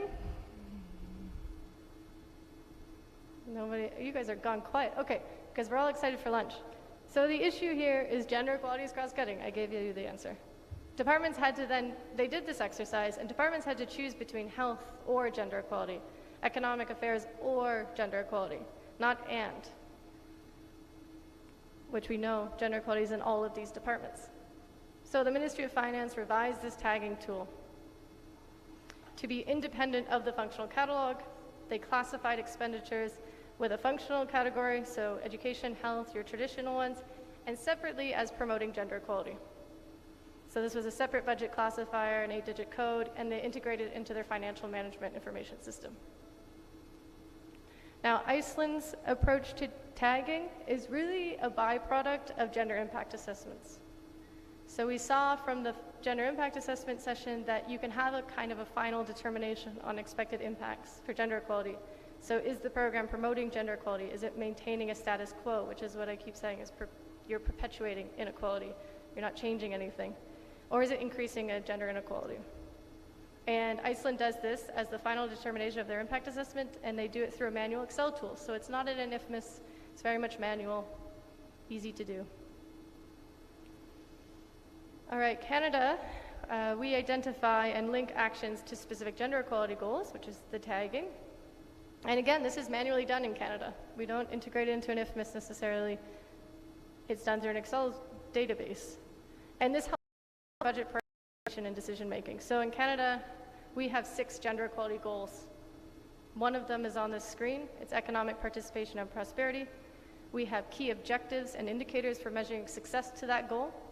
This includes things that you're all familiar with, like labor force participation rates, equal sharing of parental roles, how we're going to measure that, reducing occupation segregation, etc.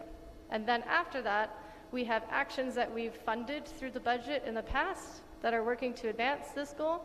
And then below that, we have new actions. So for the budget, each budget, we would publish this and say what we're doing that budget to advance that goal. If there are no new actions, you just discuss the implementation of your existing, what's happening currently. You would just discuss how that's going. If there's any, oh, great. Okay, so South Africa has just started tagging. So we are currently working with the National Treasury. So this is just a draft table. But they're beginning tagging by looking at one gender equality objective. And this is women's economic empowerment. So this placemat was created to help them organize their initiatives or activities that will be tagged. And it highlights, the 3 key gender equality objectives of the country. Now this is taken from the World Bank report, so it's not officially South Africa's key objective inequalities, key priorities, sorry. But this is just for the purpose of the pilot. And underneath each goal are key indicators, again, as we saw, for each that are measuring success at closing gaps. And underneath that, we would have sub-programs tagged as either principal, so the main reason for these programs is to close the gap, or significant, meaning gender equality is not the main objective of the program, but it's certainly a sub-objective, and it's being considered and addressed. And so what this placemat allows the Ministry of Finance to do during the budget planning process is it quickly shows them, okay, Where are we spending too much? Where are we not spending enough?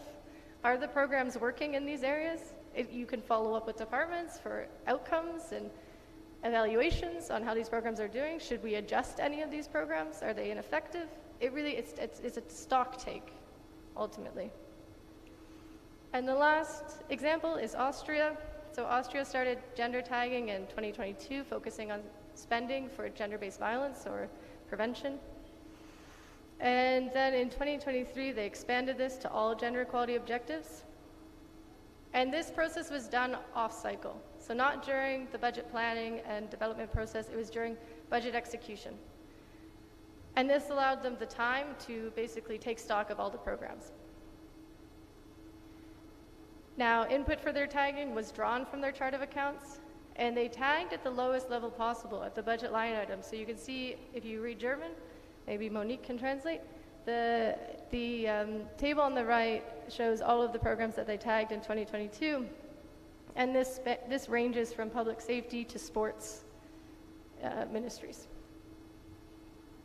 Okay, and my last example here, though, is that Austria found through this exercise that sometimes a gender analysis is required before you're able to tag. So the example here is a classic. It's the care benefits for women. You know, there were a couple things that came out of this analysis. Women live longer, receiving more care benefits, the indirect effects on employment because women are disproportionately employed in this industry, but also very importantly is that it's freeing up women's time for paid labor because when you spend on care benefits, women are able to free up for other labor activities who would be responsible for that care. Okay, thank you so much for listening to me again. Thank you very much, Lauren. That was amazing. Thanks so much. Oh, we've got 2 questions online. Okay, so maybe we can look at those while you guys from ECA come up and get settled. Can you read them? So what questions are for Lauren?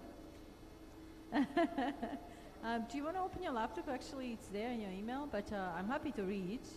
So the first question was about your first presentation. Yes. And the second one, well, there too. Sorry. We'll take them both then in the Q&A session. In the meantime, you can share them with her maybe.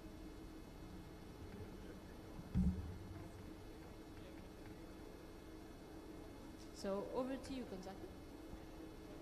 And I think there's a PowerPoint presentation. Is there supposed to be one on screen? Yes. Yeah.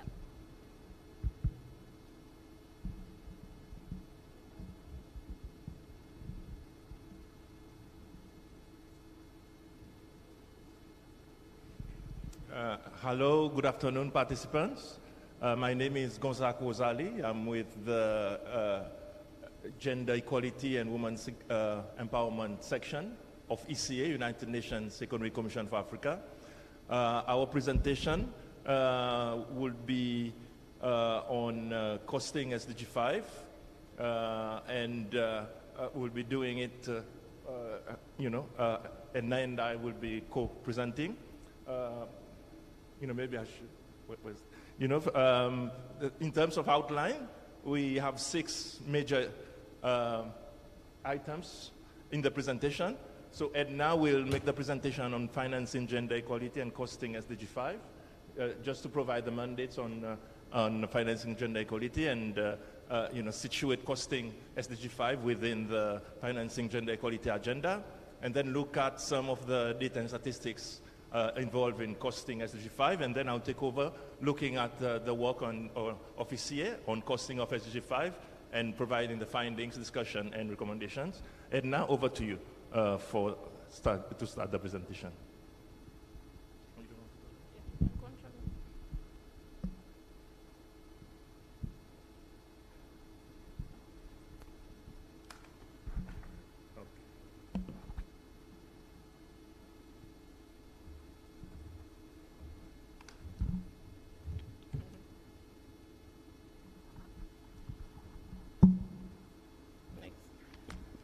So I know I'm standing between you and lunch, so we'll just make it as brief as possible.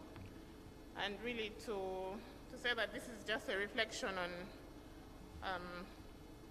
what is it that we are doing? Let's retrace our steps and see if there is something we need to do better. So in this, we just look at, I'll just take you back to, we've been discussing financing for gender equality, but this stems way back from 2002 with the Monterey Consensus, and we note that all the way from the Monterey to Addis Ababa Action Agenda, the emphasis has been the same. It has been on domestic resource mobilization, the budget, ODA. These have been the same financing strategies that we are looking at. So it's not exactly new, but we also note that, so we've gone full circle and we are looking at a potential fourth conference on development. But what are we taking from there? So these are just questions for thought, for reflection. What are we taking from there to what's different that we can propose when it comes to gender equality to really progress this,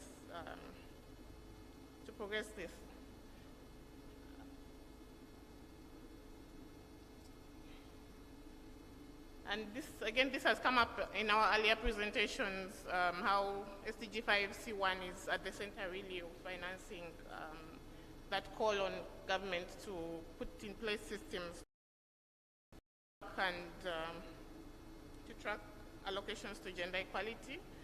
But we are saying that one of the actions that we need to do, and Gonza will present that, is can we look at, do we know what it is that we need, what investments are needed for gender equality, for example, and we'll just give that example of the work that we've done and really call on countries to do this so that we have a realistic estimate. So we have ODA targets, for example, of 0.7 from 2002. We have new funding sources. For example, have increased exponentially over the last. So we just need to check ourselves and see that we are having realistic estimates for achieving gender equality. And we've made the case that domestic financing is really the way to go.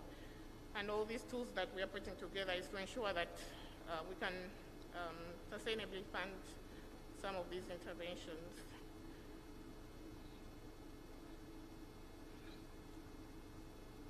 So yes, so again, this presentation is really to just tell us that until and unless we know how much we need or what it is that we need, we cannot put in place realistic financing strategies. So it's just taking a step back and ensuring that, I know it sounds like a no-brainer that, okay, I need to know how much I need to really finance it, but when it comes to gender equality, it's not as obvious, it's not as easy.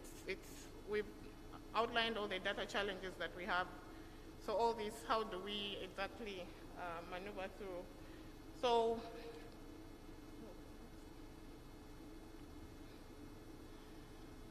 and this is also not a new picture for us, that we're not progressing well in terms of achieving gender equality by 2030. And I think there have been calls to rescue the SDGs. When you have to rescue, it's always a very deliberate plan. Everything has to be intentional. So now is the time for us so the situation we know already, what's happening in Africa, it's all red. The challenges are significant. Let's go, this is from the Sustainable Development Data. Again, these are statistics that we already know. We are regressing in certain areas. When you look at SDG 5, for example, which we will focus on, we can see the progress that we are making.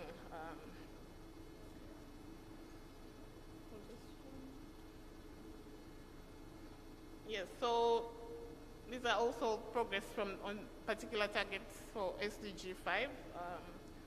This is from our Africa Center for Statistics. So we can see also, even with regard to targets, that we are making progress in some areas, for example, in political participation, but it's still not enough. It's not sufficient to meet our targets by 2030. So yeah, so we have this information and we can always provide more. And this is all the same. It's just showing us also that at the current pace, we will only achieve gender equality by 2094. This is going by the current rate at which we are.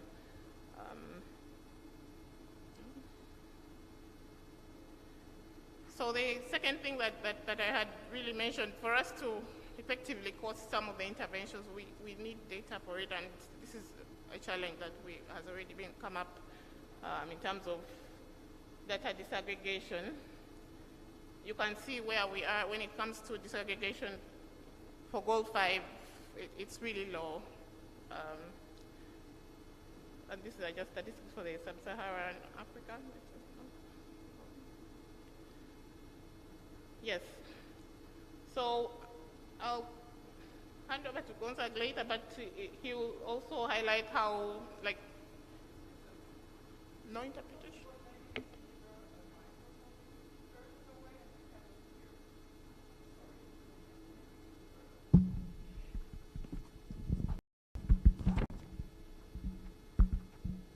Is this better?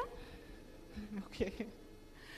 No, I was just speaking to the data issue that for us to effectively cost interventions in SDG 5, for example, we need the data for it. And as he will show you in the examples, we need to estimate some of the demand. We need the data for this, but if it's not there, then it impedes how much we can do. But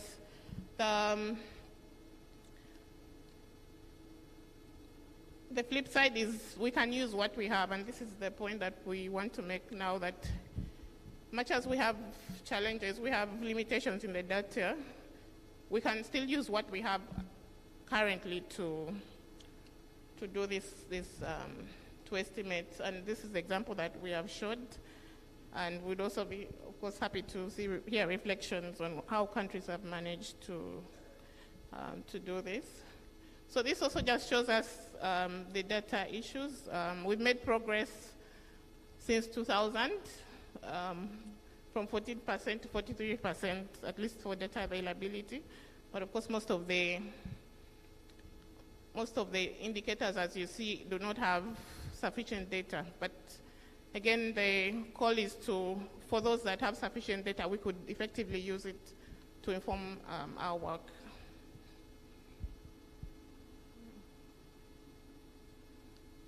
Yeah, so this, I'll just skip through that. And then, yeah, I'll hand over to Gonzag to share some of the examples of the costing that we've done and some country examples for that.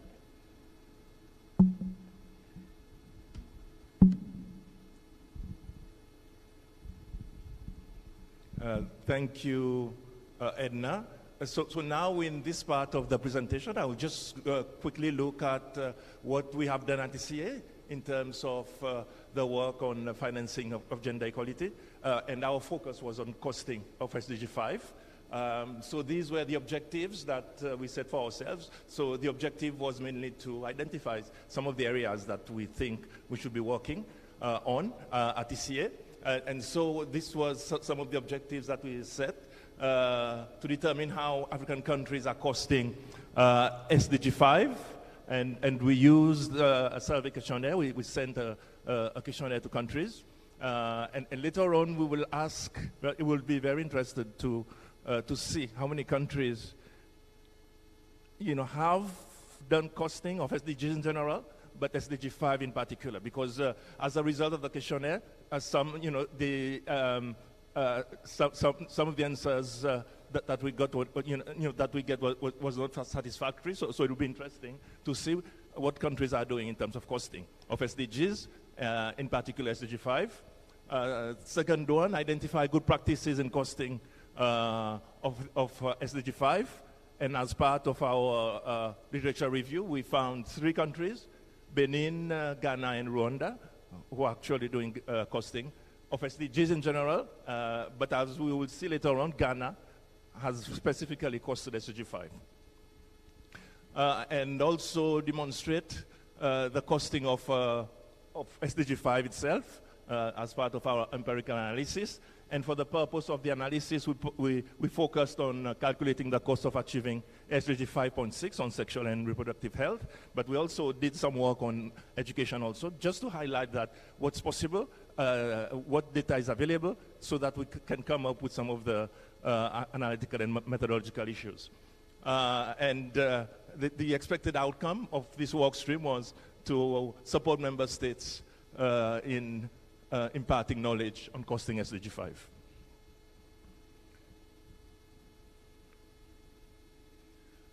So in terms of the findings of our work, I will talk a little bit more about the survey questionnaire later. But in terms of the case study, we identified, like we said earlier, we identified Ghana as one of the best practices.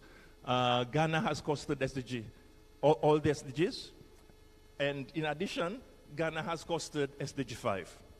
So just to highlight the situation of Ghana, total estimated SDG cost for the period 2021 to 2030 was 522 billion US dollars, with a per capita cost of 1,500 per year. And the cost of SDG 5 was estimated at 7.5 billion, which represented 1.4% of total SDG cost. And as you can see from the figure on your right, on my left, the SDG cost, as we said earlier, 522 in green, in the light green. And then we had the non-SDG cost of 52.5 billion, dark green. And then they could estimate the SDG financing gap, which was estimated at 432 billion. And, you know, this was based on domestic revenue and ODA of 143 billion. So as Edna highlighted earlier, costing is not an end in itself. Costing is used as part of, you know, the public finance process. So to assist countries to estimate the financing needs. Okay, so in terms of Ghana, once they identified the financing gap, then they designed a financing strategy to bridge that gap. And some of the issues highlighted in the documents from, you know, produced by the government of Ghana was to increase domestic revenues. For example, you know, by coming up with tax identification system, digitalization of the tax system, so to increase the domestic revenue. In addition, implement the INFS that Edna discussed earlier, INFS being Integrated National Financial Frameworks, to finance the national SDG strategy, financing and implementation. So Ghana had the national SDG strategy, and the INFF was the tool, the mechanism, to finance and implement that strategy. To come up with a multi-stakeholder country financing roadmap. So this was based on identifying the SDG gap and then coming up with a strategy to bridge that financing gap. For our empirical analysis, like we said, like we said, we focused on two main targets. One was the sexual and reproductive health and education. For the purpose of this presentation, I will not go into too much detail. For the purpose of the presentation, I will focus on the results for sexual and reproductive health.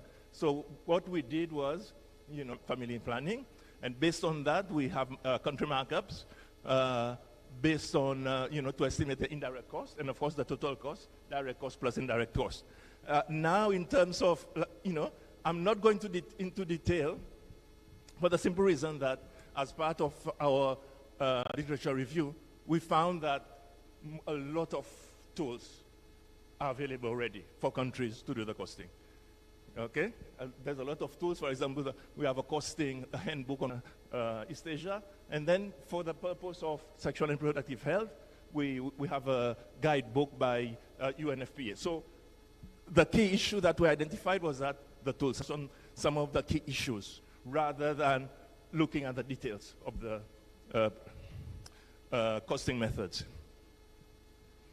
And for sexual and reproductive health, we estimated for 5 countries: Cameroon, Egypt, Ghana, and Rwanda. And for the period 2019 to 2030, we came up with these results.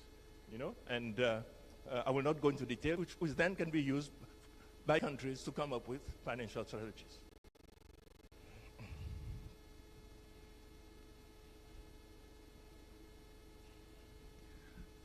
Some of the issues that we identified as part of our situation analysis. The key point, and this I raised earlier,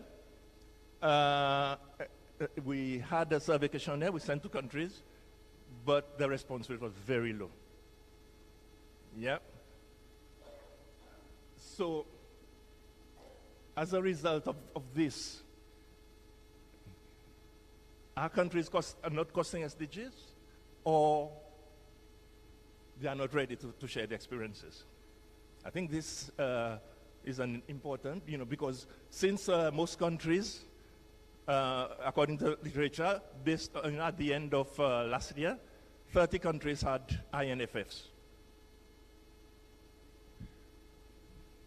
Okay, so the moderator is telling me to speed up. Okay. Okay, so I'll just focus on the key issues that I wanted to focus on. Okay, so as was highlighted by Lauren in the earlier presentation, some of the key issues that countries that are costing SDGs, some of the key elements: government commitments to SDGs, existence of gender equality policy and regulatory frameworks, partnerships at the domestic and international level, and integration of SDGs in national planning and budgetary processes. 3 major bin. Let me just focus on these 3 issues, and then I will end. And some of the issues that were raised in our analysis are the following. The first one is that costing estimates is very useful in providing an indication of the scale of the financing needed to achieve SDGs. But it's very important that we take into consideration the principle of leaving no one behind, which underlies the Agenda 2030. One of the key issues highlighted in our analysis was the issues of the issue of intersectionality.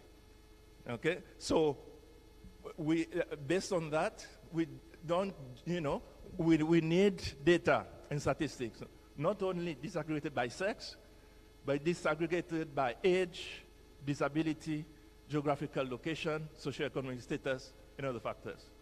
Yeah, because it's not just, it's not just an issue in terms of leaving no one behind. It's not just an issue about sex. It's sex intersected with other factors.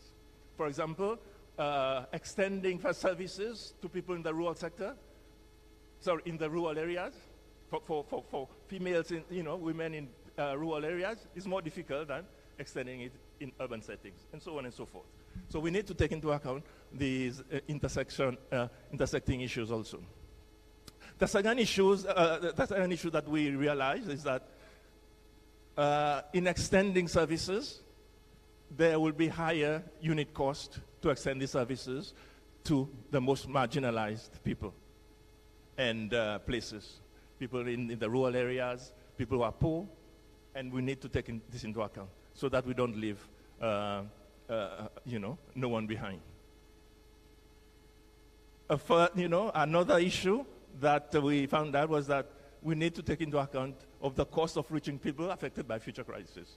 For example, in the case of Ghana, they estimate what will be needed to deal with the COVID-19 crisis. And finally, I think as we focus on leaving no one behind, it's very important that we consider the out-of-pocket payments when we do this analysis also. Okay, so normally, I mean, costing, we focus on public spending, but we don't take into account the out-of-pocket payments, which could have an impact on inclusion, in making sure that no one is left behind. Mejabin, with these few thoughts, I hand over to you. Thank you. Thank you so much. So we can take a round of questions for the three presenters as we then wrap up to go to lunch. So, Lauren, maybe you want to also take the seat at the front. Questions? Yep.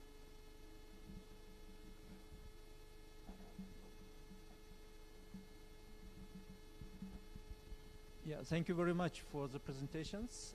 My question is about costing of this SDG 5. Costing is really helpful in terms of understanding and measuring our needs for financing. But my question is about these funding gaps. Because in UNICEF we also do a lot of costing, but when it comes to look at the financing part, okay, how much government and different stakeholders are financing these activities, we start kind of facing challenges. So I would like just to ask, how do you measure these financing gaps, costing versus this funding from different sources of funding? And do you have any tools to track this government spending? Because the way how government reports or fiscal statistics work, we cannot sometimes track this and identify this spending exactly focused on SDG 5 or on certain areas. So that's my question. Thank you. Thank you very much. We have a question on the other side. Thank you. Thank you so much for the elaborate presentations. I just wanted to inquire from the team that has just completed on costing. What is Ghana and Rwanda doing differently to expand the tax base, since the focus is on the use of domestic revenue rather than overtaxing the business community? That would be nice to know what they're doing. What are some of the practical things they are doing to broaden their tax base? Thank you.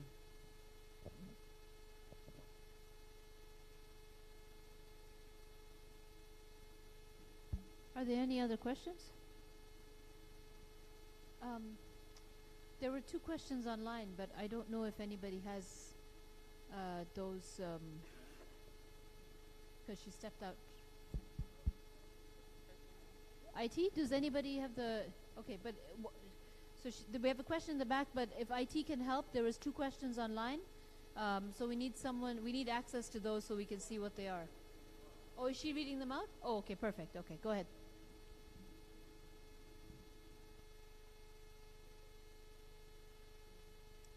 So for Lauren, the first question was decision making in how the subsidy is spent. Even majority of micro businesses are women.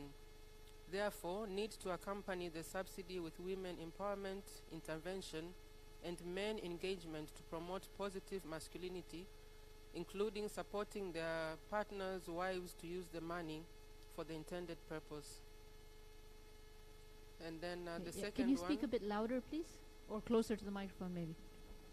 Does budget tagging necessarily translate to adequate resources allocation to achieve gender equality?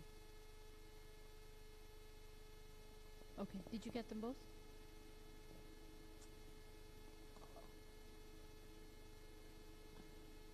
Can you please read the first one again?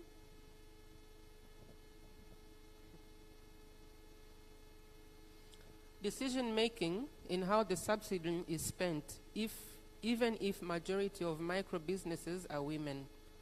Therefore, need to accompany the subsidy with women empowerment, intervention, and men engagement to promote money for the intended purpose. Great, thank you very much.